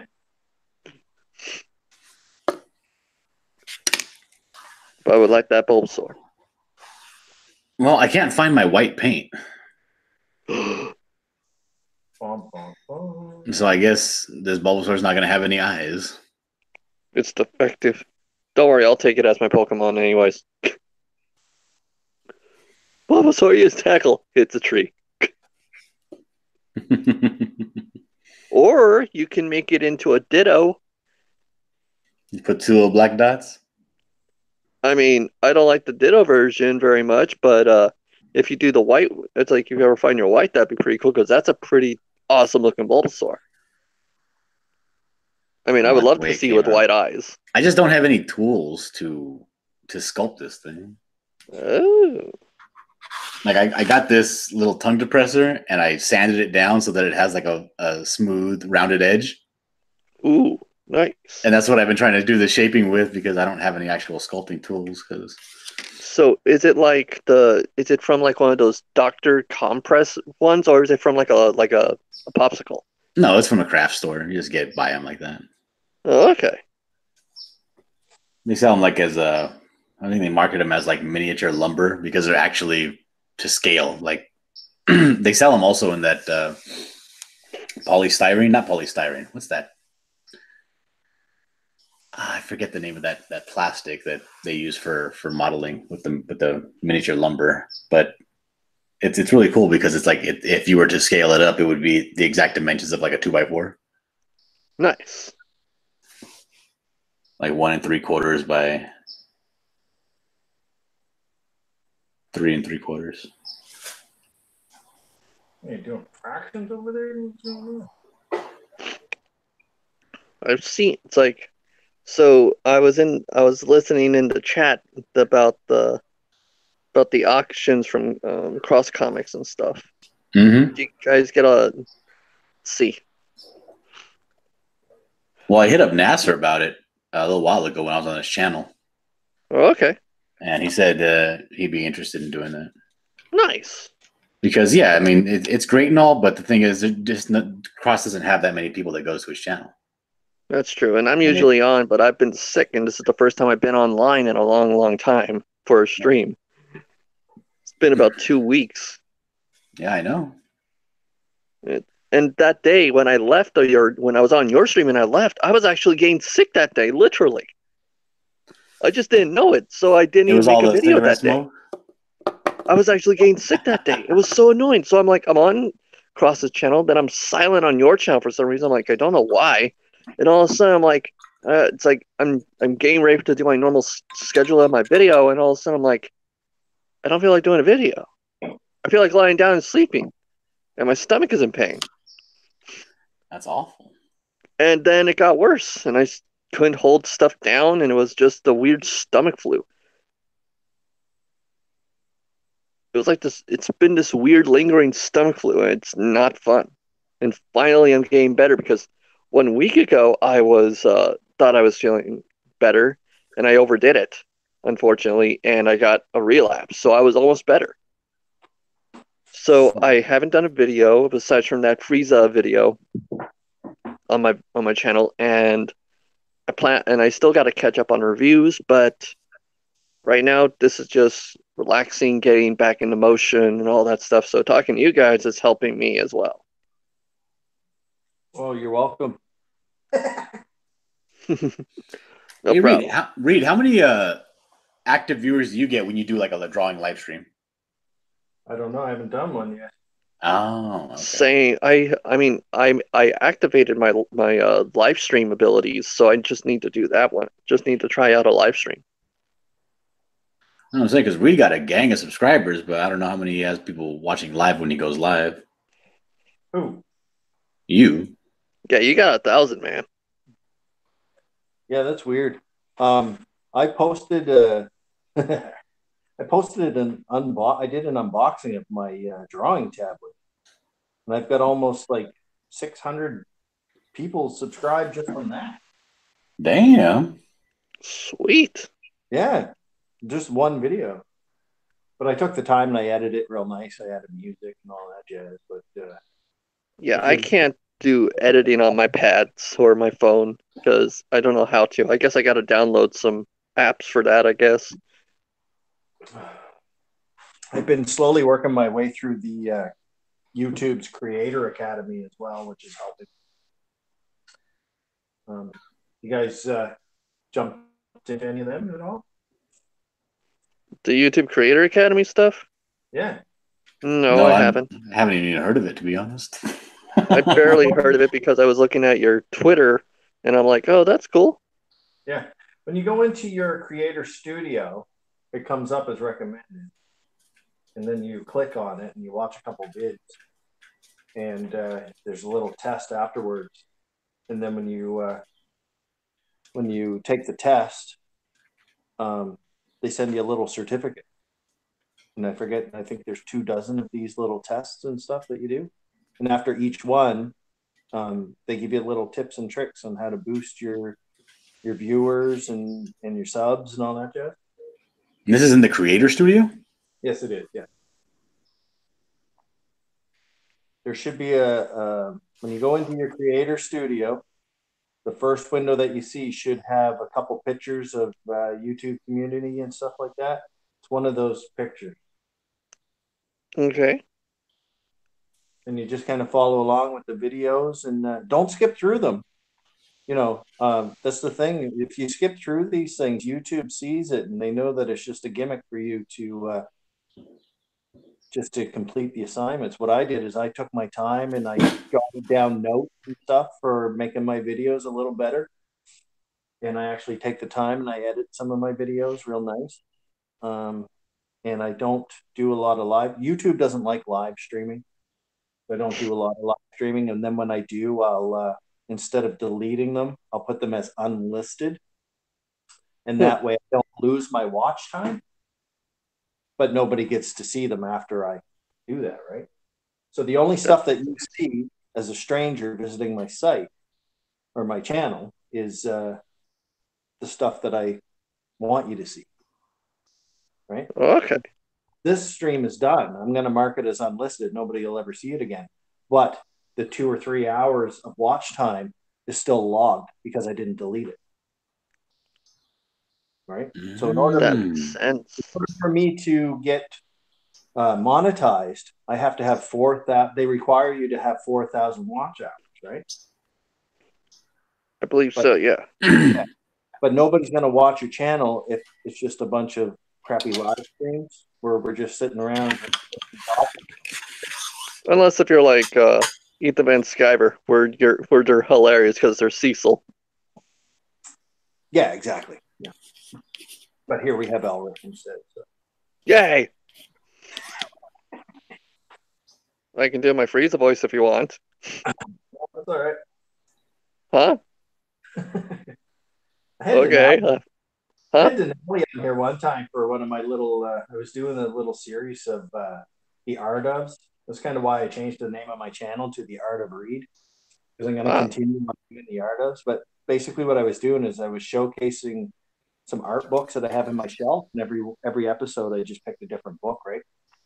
Nice. And the first one I did was Star Wars, and I had Denali on here talking in Gungan, right? Like Jar Jar Binks. Mm-hmm. Oh. He nailed it. It's so funny. Wait, how much time do you need to get monetized? How many hours of watch time? I know you need 1,000 subscribers and so many hours of watch time, right? Yeah, 4,000. All right, let me see where I'm at here. You probably are closer to me. I don't have that many watch time. Well, I got to convert these minutes to hours, so let me see. It should just say right in your Creator Studio window as soon as you click on Creator Studio. You shouldn't really have to go into analytics.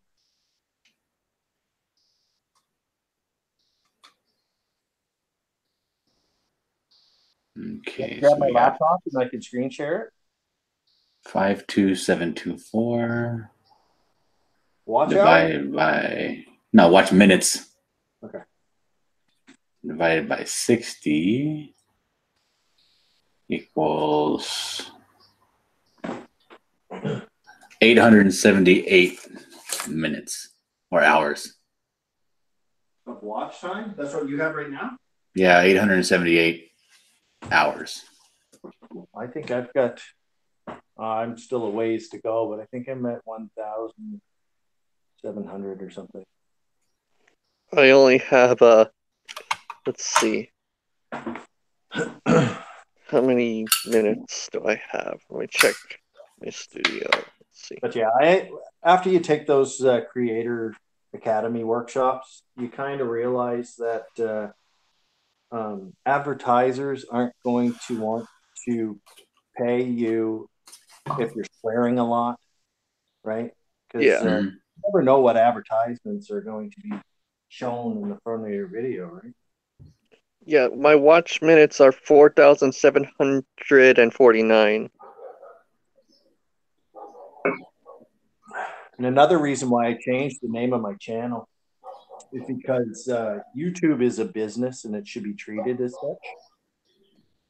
And I've gotten a few subscribers just since I changed my name, because now it's not just Willie Reed. Well, who the heck is Willie Reed, right?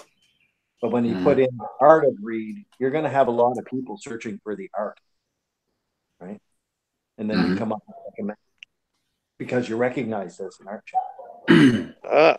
But now I follow a lot of people who just use their name, and they have a lot of subscribers. Yeah.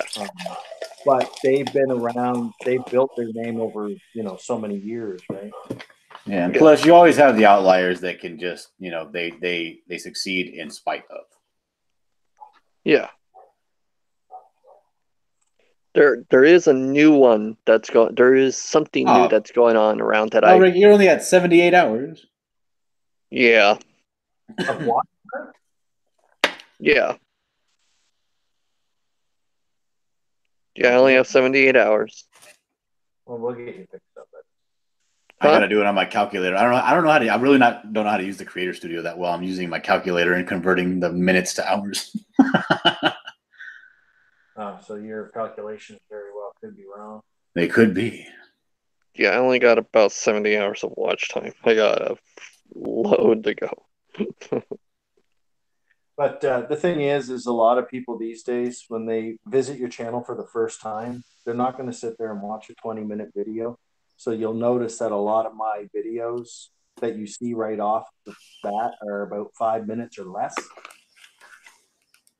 Mm-hmm. And they recommend that in order for you to keep your subscribers, they have to hit your subscribe button. They have to hit the bell notification. They have to like the video. And then they have to watch the video for at least 3 minutes. If a few of those things are missing out of the equation, YouTube will unsubscribe them from your channel. Oh, wow. Yeah. Oh, that's dirty. Yeah. So, it says that I have, just over 1,000 subscribers, but 2 weeks from now, I could be well under that because a few of those subscribers may not have done that sequence. And it's not that they went and unsubscribed from you. YouTube took them from you. Yeah. Oh. Yeah. So they're kind of dirty that way. So you got to kind of keep up with it. A lot of people were in fear of the what do you call it? The sub for sub stuff. Yeah. Yeah, that was about to mention that. Yeah, well, since I don't do that on my channel, I really don't have anything to fear. The only thing is I need mods because right now I don't have anything in front of me to see what's going on in the chat. So I need mods to kind of weed out any sub for sub action going on in my chat. Right? Yeah. Because I was actually in let's see, I was watching a stream from Good Dog Press, and there was a few people that I was watching that started to subscribe to me for some reason. And I'm like, oh, okay. And I looked at his channel. It's pretty cool.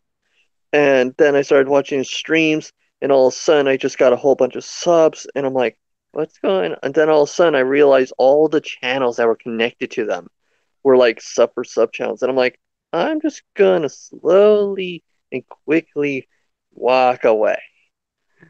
Because something said to get out of there. And I'm like, and then the news came up about the sub for sub stuff. And I'm like, okay, I'm glad I got out of that. Because they would come up and say like, oh, hey, your channel's cool. I just subbed to you. Well, it's like, please sub back to me. I'm like, no. I hate it when I just don't like it when people do that on any channels. It's like that's why I don't like that's why I don't like going into streams and stuff. It's like if I ask for like can I give a shout out, it's probably like once in every like I don't know 20 streams that I'm on with like that I go on to watch Tug from because I'm constantly there, and I don't even do that. It's like I think I've only asked him to give me a shout out like twice out of like the 50 streams I've watched him do. That was it. That's all I ever done. All right. I'm sorry, Reed. I'm having a hard time finding it. Are you using the Studio Beta? Just give me a second here. Are you talking about the desktop version from the website? I am on the desktop. Sorry, I'm getting a phone call. Hold on a second. Yep. Hello, Rocio. Having sort of a meeting.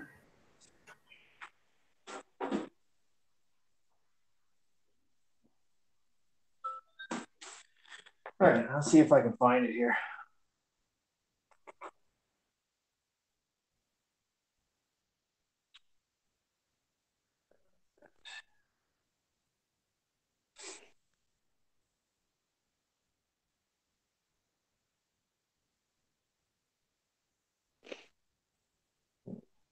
Elric, you still there, bud? I'm still here. So YouTube Studio Beta.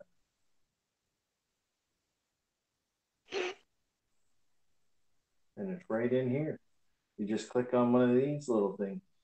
And it'll take you right to the Creator Studio. So I don't know if everybody's channel's set up that way or whatnot, but over here it kind of shows me my watch hours, so I don't have to calculate anything.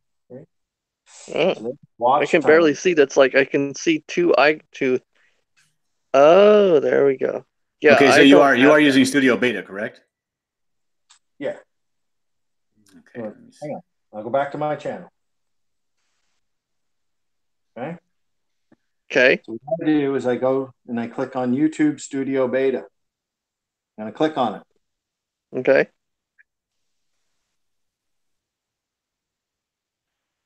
So the very first page that shows up should have these little videos on there. Right? You just kind of click through these. See this one here says get started now. That's one of the workshops. Oh. Okay. And then you just kind of click through, and then once you go through them. All right, now Reed, I got a question. What would you suggest that I do when it comes to the name of my channel?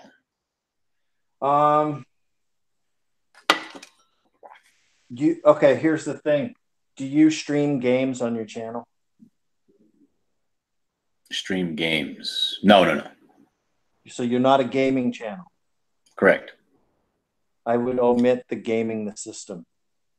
And I would put something that has to do with comic books or illustration or artwork or drawing or inking. Maybe inking the system. You know, something like that. Try out a few different ones, write a bunch of them down on a piece of paper and just kind of cross off the ones that you don't like and then the ones that you like. All right. Because what happens is with the YouTube algorithm is if it comes up as John Dillard gaming the system and it shows that you're not a gamer, people are just going to go away from your channel because it's almost considered clickbait. And YouTube right now is trying to omit clickbait. Oh. So what about me? I mean, I just do reviews of manga and anime, and I rant about Star Wars and Disney. And do movie reviews sometimes. You can always change your name to Anime with Elric.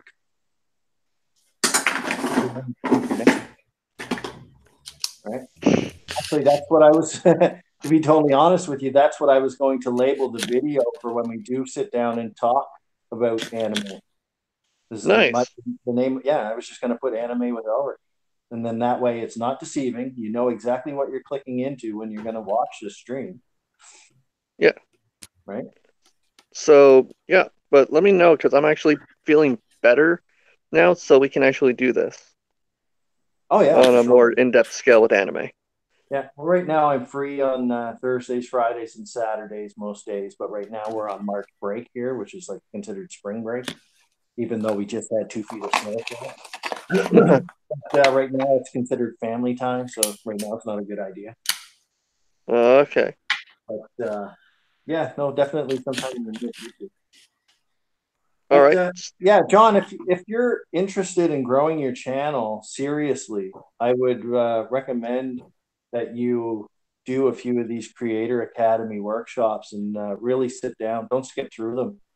Sit down and go through them and take some notes that really interest you. I mean, there's a lot of crappy videos that really don't pertain to what we do as animators and illustrators, but some that really help you with your video quality alone. I noticed that you set yourself up with an office and a nice microphone, so you can do face to face. Right. YouTube loves that. So it's just a matter of you putting a few more of these things into play, and you should get some subscribers here in no time. Yeah, because I kind of like petered. I'm kind of like stuck right now at around like 400. Yeah. Okay. Well, you know the sites or the channels like Pusa Studios and the sub sites. Mm-hmm. They're great for getting subs, but if you're not into the sub for sub things, at least attend a few of them and just sit and listen to what they say. They actually helped me grow just by explaining my channel to me. Like my about section, I'm not sure what goes on in your about section, but here, hang on a second. Am I still in? Yeah. Okay, cool. Okay, so I'm going to go back to my channel. Okay. Let me know if you can see that. A little bit. Okay, so I'm going to go to my about section. Okay. Mm-hmm. Now here I have my description, right? Mm-hmm. Yeah. I've got 2 sentences or 2 lines in my first sentence. Then I've got 2 lines in my second sentence. And then there's, I've got 3 lines in this one. You don't want to ever break more than 3 lines. Okay. Now what goes on in here needs to be really descriptive in sentence form of what your channel is about, who you are, because this helps the YouTube algorithm. They wouldn't have put this about page because a lot of people just ignore it, but they wouldn't have put this about page in there if it wasn't important. Okay. Mm-hmm. Now what happens is you only want about 2 or 3 sentences per paragraph to explain who you are, because anybody who's reading this isn't going to read more than like they've done studies on how long people read for. Mm-hmm. Yeah. I could have put all this in one paragraph. Nobody would ever stop to read it. So what I did is I wrote one paragraph and I broke it up into a few different sentences. Okay. Then down here, you also have the ability to hit follow me links. So you can put your Twitter, your Instagram, ArtStation, and Tumblr and all that jazz. Yeah. And then what happens is when you go back to your home page, oh no, I guess it's right here. What you do with those links is it actually comes up. Can you see my little arrow here? It comes up here so people can actually find you on Instagram and stuff. And all they have to do is click on that and it'll take them right to your page. Right? Okay. I still need a banner for my YouTube. Yeah. Well, your banner is really important to look professional, right? Yeah. You don't have to put in a lot of thought to it. I mean, all I did is I just took one of my covers that I did for one of the comic books that I've done. Mm-hmm. Yeah. I kind of cropped it and I put my logo on it. I mean, I didn't take any pictures and I didn't take any selfies. It's just literally just an image that I did. Put my beautiful logo on it, and that's it. Now, what I did recently is I changed my profile picture from my monkey to the logo, but I cropped it to fit inside. So I changed my logo a little bit. And now what happens is I'm in the process of what's known as branding myself. Yeah. Right. So now everybody who comes to my channel will know me as The Art of Read. They know me as an art channel. I can actually put this logo on a t-shirt and do some live streams, so I can wear my own logo on it while I talk into the camera. Right. Yeah. That logo, hang on a second.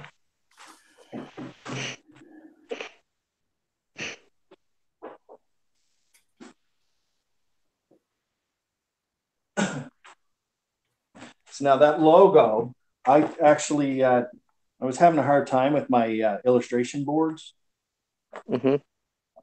So I went to a print shop and I got them to help me pick out some real nice paper. So I made my own comic book art boards. I even put in like the fine print on the bottom and stuff. Nice. Nice. But I put my logo on the paper. Oh, wow. Right? So now I'm starting to brand myself. So this logo I can put on coffee mugs, I can put on t-shirts, I can put on pens. But what I'm going to use this for is commission work. So anybody who commissions a drawing from me will get this art board with the drawing on it, with my logo on it. This will all be done for my personal comic book when I start it this year. Right. Like I said, YouTube is a business. They're into making money, and it should be treated as such. So they want you to kind of put your best foot forward when it comes to this stuff. All right. They don't want to pay you for being, I don't know, like a lot of people who are doing this sub for sub channels. They are actually in their bed, getting ready for bed at the night, at the end of the day. And they're just laying there talking to a bunch of channels, shouting out channel names. They don't like that at all. They're really putting their foot down for that stuff. But as professional illustrators like you and I, it's kind of built this way. So we need to figure out ways that's really going to boost us, right? Yeah. So yeah. Right, so how angry would you get if I named my channel The Art of Dillard? Not angry at all, because that's what YouTube wants, right? So, how would The thing is like where, like, getting back to like sites like Pusa Studios, they're the ones that told me about the about page and how to put in my links and how to start branding myself. And the sub for sub thing is okay, but the knowledge alone that I'm getting from these people, and they actually take the time and go through YouTube channels and tell you what you're doing wrong and what you're doing right. Right? So if you were just a spectator, you don't have to chat in the chat at all. Nobody even has to know you're there if you're not into the sub for sub thing. Yeah. Let's sit in and listen to the knowledge that these people are having. And I mean, the thing is, I have done that when Manny was out there doing all the sub for sub stuff.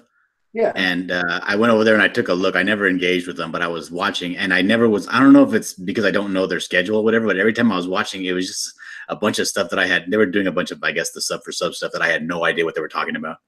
Yeah. Yeah. Well, every time they go live, what they do is they do like a wheel of shout outs. Right? And then if you get picked in the shout out, they'll pick your channel and they'll show it in front of everybody in the chat. There's 200 people in this chat, and they'll pick your channel apart and they'll tell you what you need to change. And they've never once picked my channel, but I've actually learned from other people's channels of what not to do with my own. So just sitting in and listening to these people talk about how to boost your channels. And I mean, the thing is a lot of people might hate Pusa Studios, but the thing is their sub counts are rising every day. So they are doing something right. Yeah. Right? So, and another thing that you can do is find people who you look up to on YouTube and see what their thumbnail images look like, see what their banner looks like, see what kind of stuff that they're posting. They may have been on there for years and years and years, but they've got a certain style to their channel that they've developed.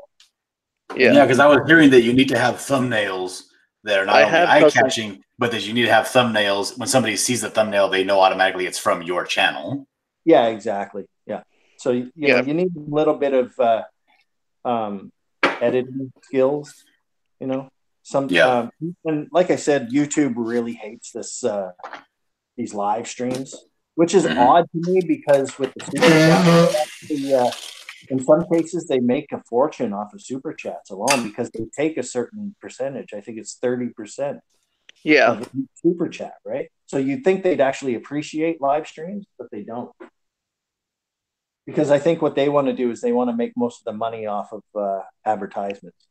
Car dealerships are paying billions of dollars right now for car advertisements in the first of your videos.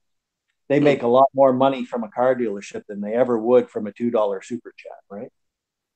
Yeah.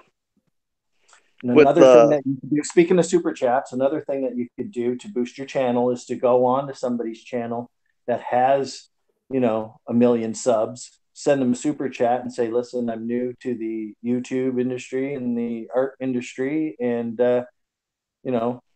kind of boost their ego and say, I love your channel and I'm getting a lot of tips from your channel. He reads that super chat out loud, which, if you kind of give yourself a shout out without him giving you a shout out, a lot of times they will say, oh, go check out John Dillard's channel. He's got a great channel. Go check him out. Go check him out. And not once did you say, go check me out. All you have to do is say, you really inspired me, and send them a $2 super chat. He's got to read it. Mm-hmm. Yeah. So, I mean, there's certain things that you can do that will boost you really quickly. There's another thing that you can do is after somebody posts their live stream or something, or posts their video, and they have like 1 million subs, you can be one of the first to comment on it. Like, not when they go live, but after they go live and they upload it.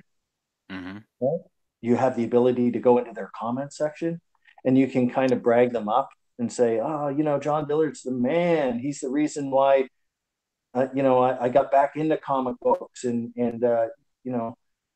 I'd appreciate it if you check out my channel and give me some feedback on what you think, something like that. If he puts a heart on it instead of a thumbs up, it gets put to the top of the list, which means anybody who goes and clicks on that video from now on will see that I commented on Dillard's video. And as long as it has the heart on it, I will always be the number one comment on it instead of the thumbs up, right? I thought that was a pin.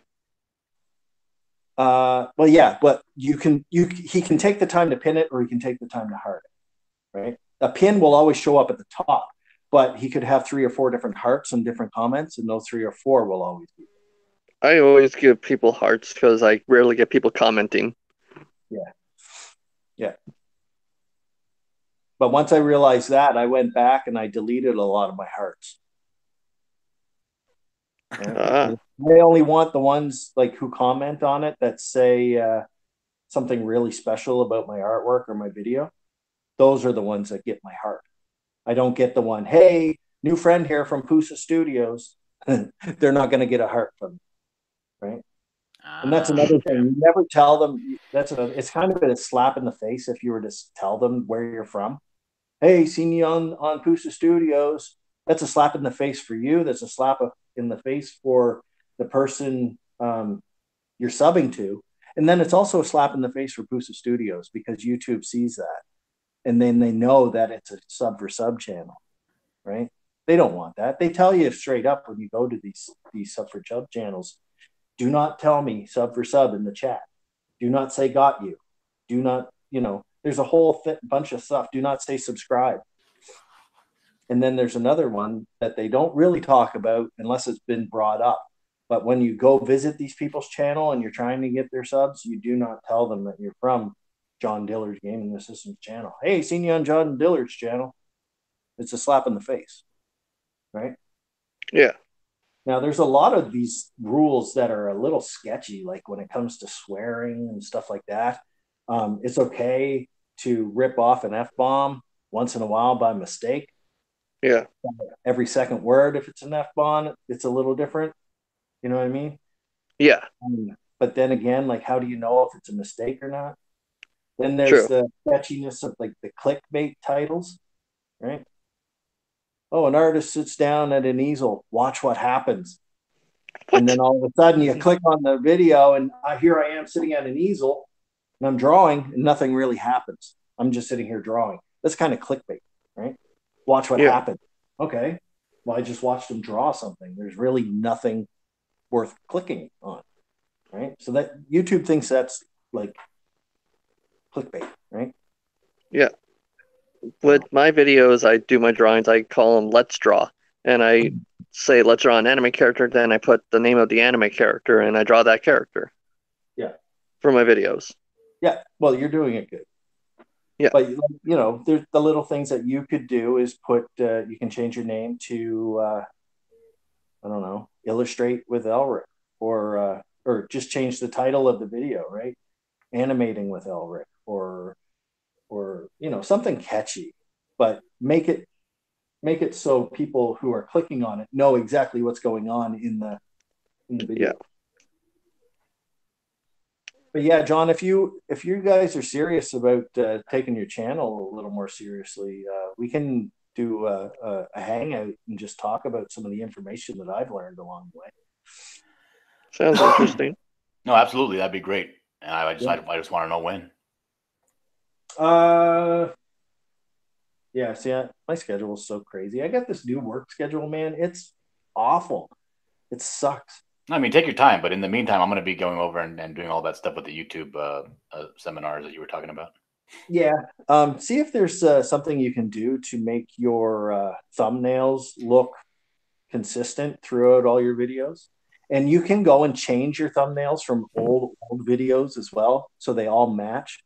Mm-hmm. So when somebody goes to your channel, they'll recognize your channel, right? Because there's something about them. And like I said, always creep your favorite YouTubers and see what their channel looks like. Yeah. Right? If you have a hard time writing about in your about section, you can always creep your favorite YouTubers and steal a sentence here and there, change your name. I'm gonna do that right now. I'm gonna put 3 different names. I'm gonna put where'd I put my paper at? Okay. Yeah, because you only can change your name about 2 to 3 times before it's stuck.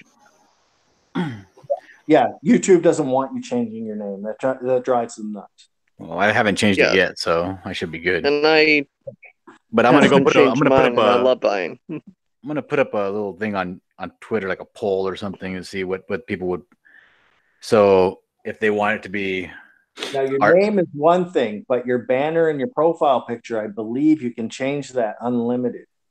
Yeah. Yeah. So if something's not working for you, don't worry. I think you can change it, no problem. But you have to come up with a name that you're going to stick with. I like mine, so just as a cursory thing, the art of Dillard, Dillard draws, or art by Dillard.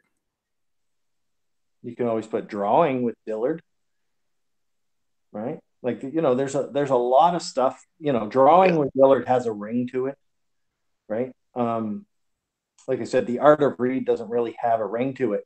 But where I was doing the series called The Art of Anyways, and I do have an art channel, it just kind of put itself together. Mm-hmm. Right? So I kind of just fell into that. I'm still not sure if I like it or not, but I'm kind of stuck with it now. And it does have a little more professional approach than just Willie Reed, right? So. I thought of something. I do want to keep my original name, but I don't want to change it because I love being called Elric Hyuga. Yeah. About maybe like Elric Hyuga, the otaku that draws, rants, and reviews.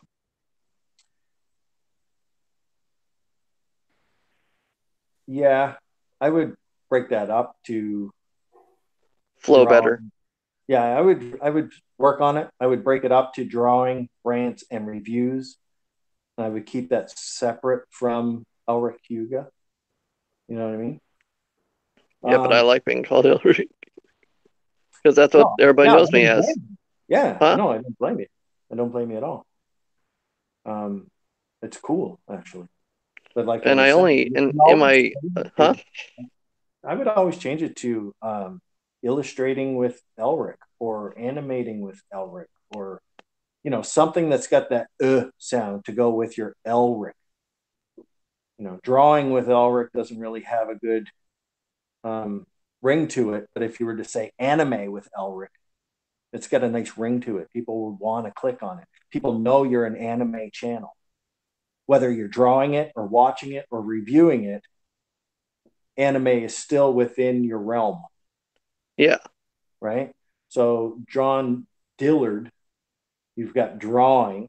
I don't know what other D words you could use, but I would probably recommend going with a drawing or draw with Dillard or yeah, because my wife was like, you should call it Doodles with Dillard. I'm like, I don't want to do that stupid shit. No, but but like one of the big drawing channels is called Drawing with Jazza. Mm-hmm. Right? So you got to kind of look up to the people who already have 1 million subs. What are they doing great that you're not? right? Automatically, you know that if you click on drawing with Jazza, you're going to see a video about drawing with Jazza. Sure. The one thing about me is that because I review manga and anime, that my thumbnails have the can you the one thing is I would have to use and edit out certain stuff from pages of anime or manga. I mean, pages of manga because I don't want to get copyright strike for my thumbnails. No, but what you can do is use your face because I know you like to use that mask. You can Yes. take a screenshot of yourself and use the rule of thirds. You know what the Yeah. rule of thirds is? I believe so. Your face only takes up a third of the page, right? So here, well, I'll show you. Rule of thirds states if this is your screen, your computer screen, Yeah. whatever falls on these intersecting points is what the viewer is going to be focused on. But if you're Yeah. only taking up this much of the screen with your mask that you like to wear, then over Yeah. here, you can use the logo of the anime that you want. Right. So I'm not sure if like Naruto, I think is like something like this. Right. You Yeah. can use their logo right here. And then you have the title of your name, anime with Elric, Naruto's, you know, season 1, episode 2. And then you just talk about Naruto for a day. Right. So, But you yes, want to I use just the need rule of to thirds, but you don't huh? have to. You don't have to use like copyrighted images. You just have to use an image of yourself wearing the Yeah. mask like you normally do, and just put in the logo on the side. It's not rocket science. You just need it to match all your videos. So what you do is you take a different video of you doing this, and then put in Cowboy Bebop, and then you take a video of you doing something like this with your mask, so people Okay. will recognize your mask, right? And then Yeah. you put in Ninja Scroll or whatever we were talking about earlier. And then that way, every thumbnail kind of matches your channel. People will get to recognize you in your mask, right? And Yeah. as long as you're using the rule of thirds, and then you have plenty of room to put whatever you want on this side, you can write out a full sentence if you wanted to. There's lots of room there, Yeah. right? With but with but with the manga stuff because I followed a lot of anime channels and they always put like scenes from the chapters. Even one of my buddies, Rax, he does manga reviews as well, and he always has a page from the manga. Okay. So how many subs does he have? He has around 600. Okay. So do you have any people that you follow that have like 2,600 or 26,000? I have the only person I know is Chibi. I don't know him personally. I follow him though, and I know how his work, but Actually, you he know has who. 200,000 followers. Okay. Go to his channel, check out his banner, check out his thumbnails, Oh, check I out, know his by heart. I know yeah, all of his check by out heart. his homepage and his videos page and his playlist page. Are they all similar? Yeah, Right. they all. I know what. You Yeah, can I have follow like, his stuff. yeah, okay. Another one that you can follow is a fellow that I follow is Bennett the Sage. He does reviews on anime all the time. Yeah, I know Bennett this age. Yeah. He does Anime Abandoned. And if you look at his thumbnails, they all kind of match, and you know exactly who's posting when it comes up, and you Yeah, get the notification because you recognize the thumbnail before you even read the title. I'm good All at right. drawing, so So I can probably draw like a really quick sketch of the character. yeah, yeah. So let's see. I can Is do there a way that. that what do you have for editing software for I just images? have my phone. I don't even have editing apps downloaded. Okay, I would download an editing app, and then that way you can kind of put text over your images and stuff like that, and then you I can put remember a little. watching a few videos on that, so I would have to rewatch them. Yeah, yeah. But if you're strictly using mobile devices, I would highly recommend you looking at apps to do some of this editing with. I'll And probably use my tablet since I would have more room.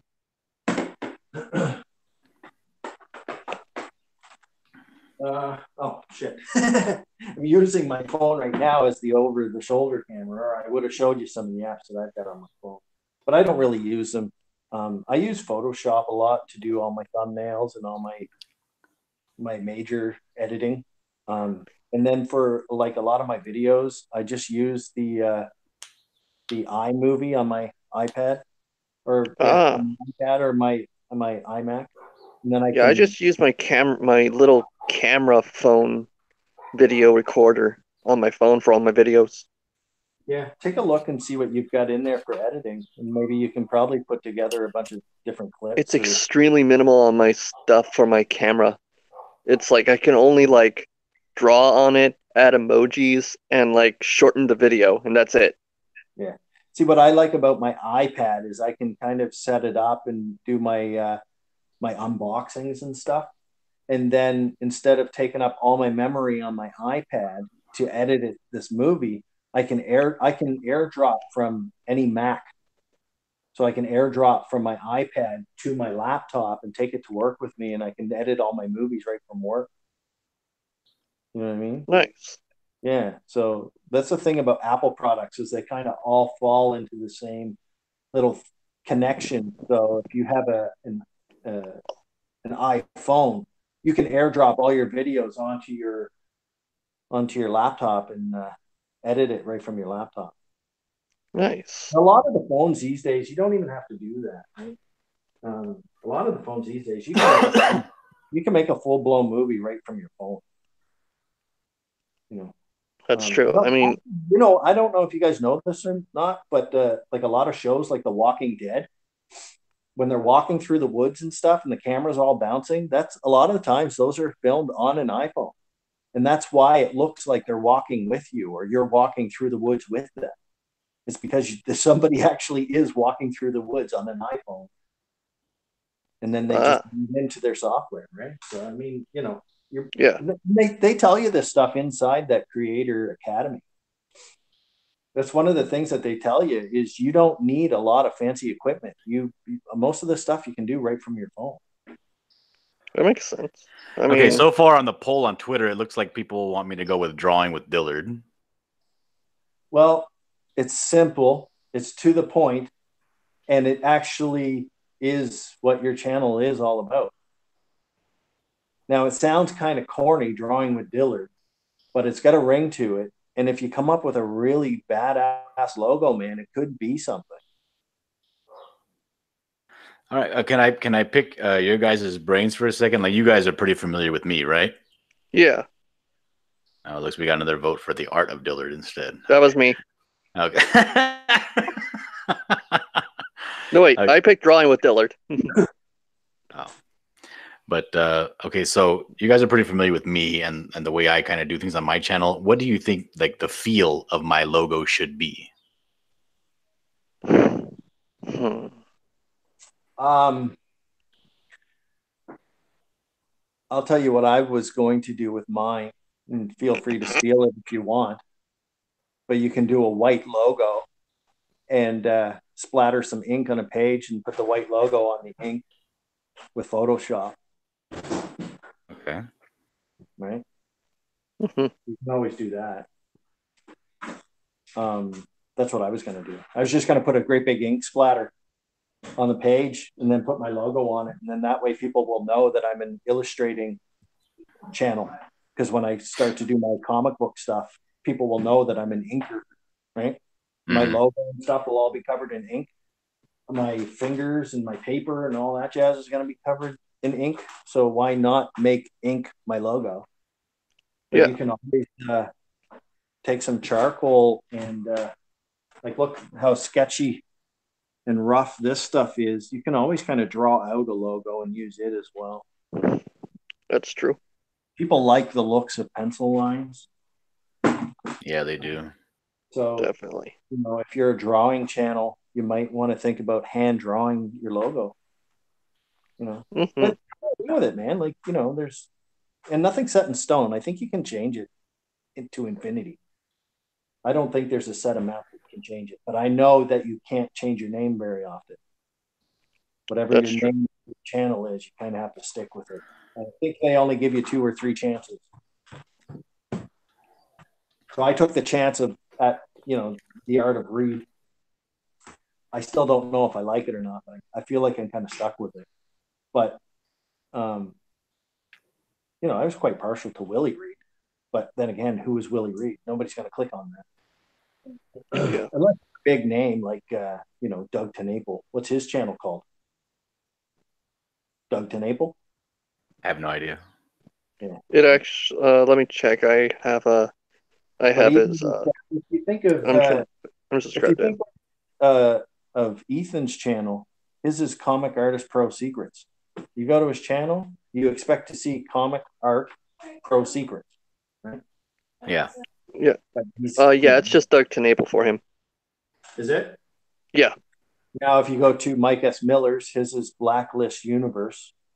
Yeah. A lot of the times when you put in universe, that has to do with comic books, right? Comic book universe. So Yeah. his is up there. He's found a gimmick that works well with him. Blacklist, right? Blacklist universe. That kind of means you've been outed, right? You've been Yeah. blacklisted. So I mean, you don't really get much more of a better name than that, right? Yeah. But he very well could have put Mike S. Miller Comic Art Pro or something, right? He probably would have done better with that because honestly, the Blacklist universe only makes any kind of sense to anybody that's like familiar with Comicsgate. Yeah. Yeah, exactly.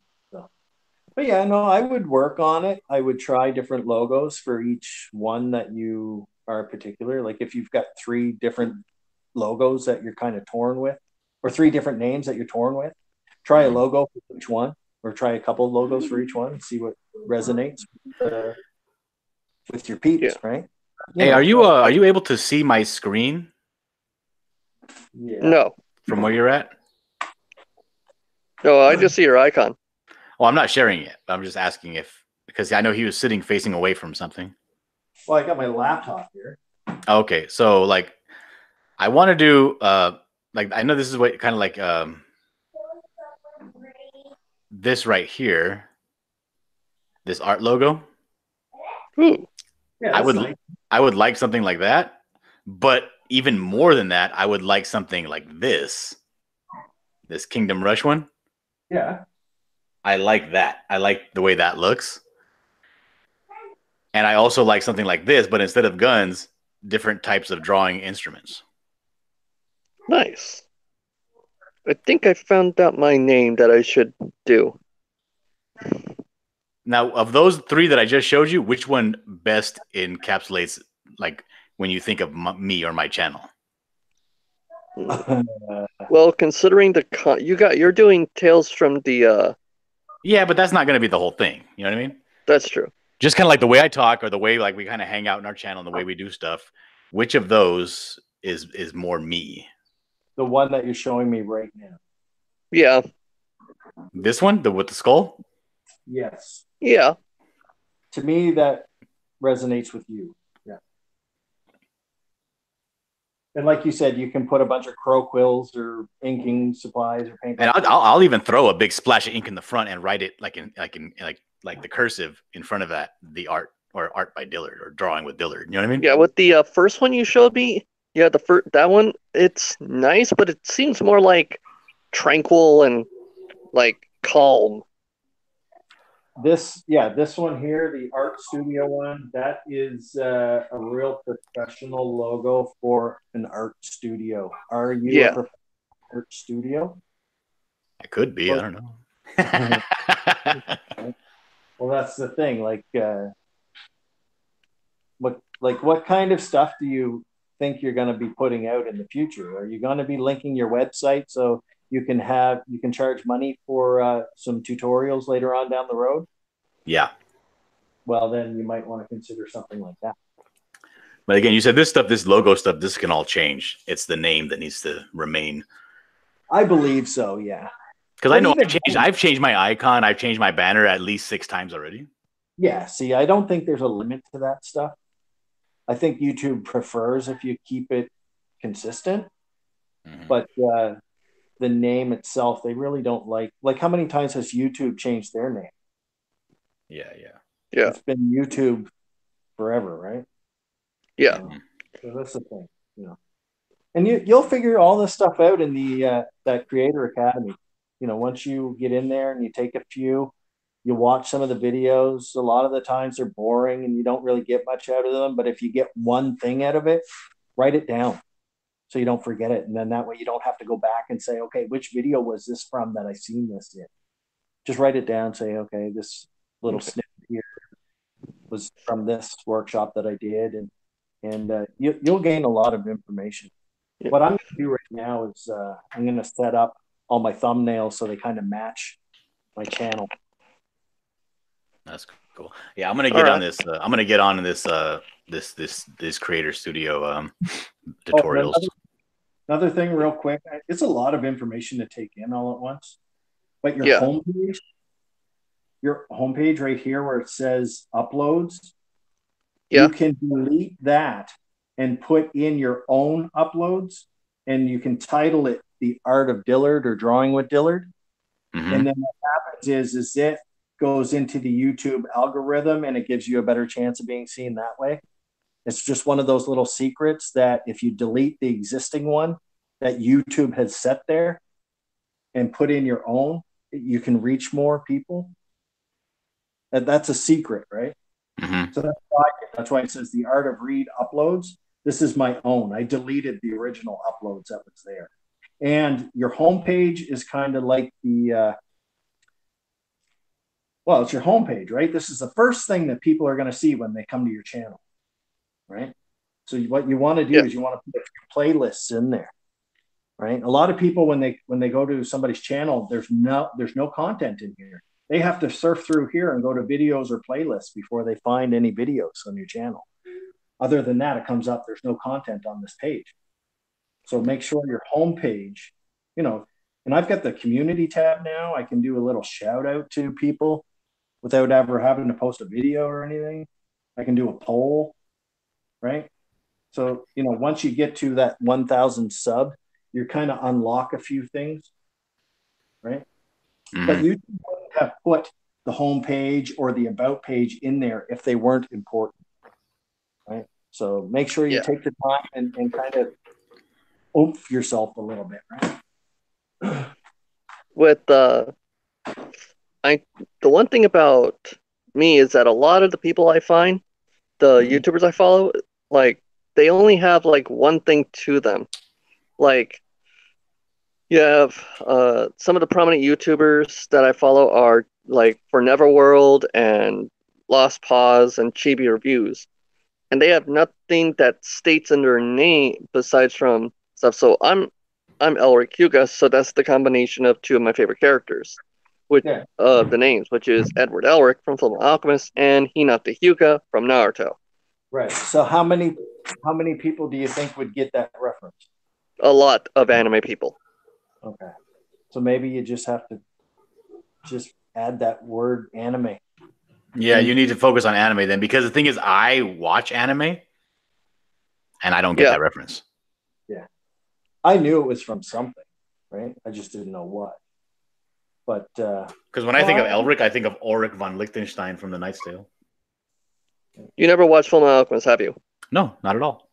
But you need to watch it. It's very good anime. I watch anime. I've watched many anime. I have not watched Fullmetal Alchemist, so I don't get that. But even with Bennett the Sage and his Anime Abandoned, when you click on an Anime Abandoned, you're going to get anime that is older than 10 years. It's been abandoned. Nobody talks about it anymore. Yeah.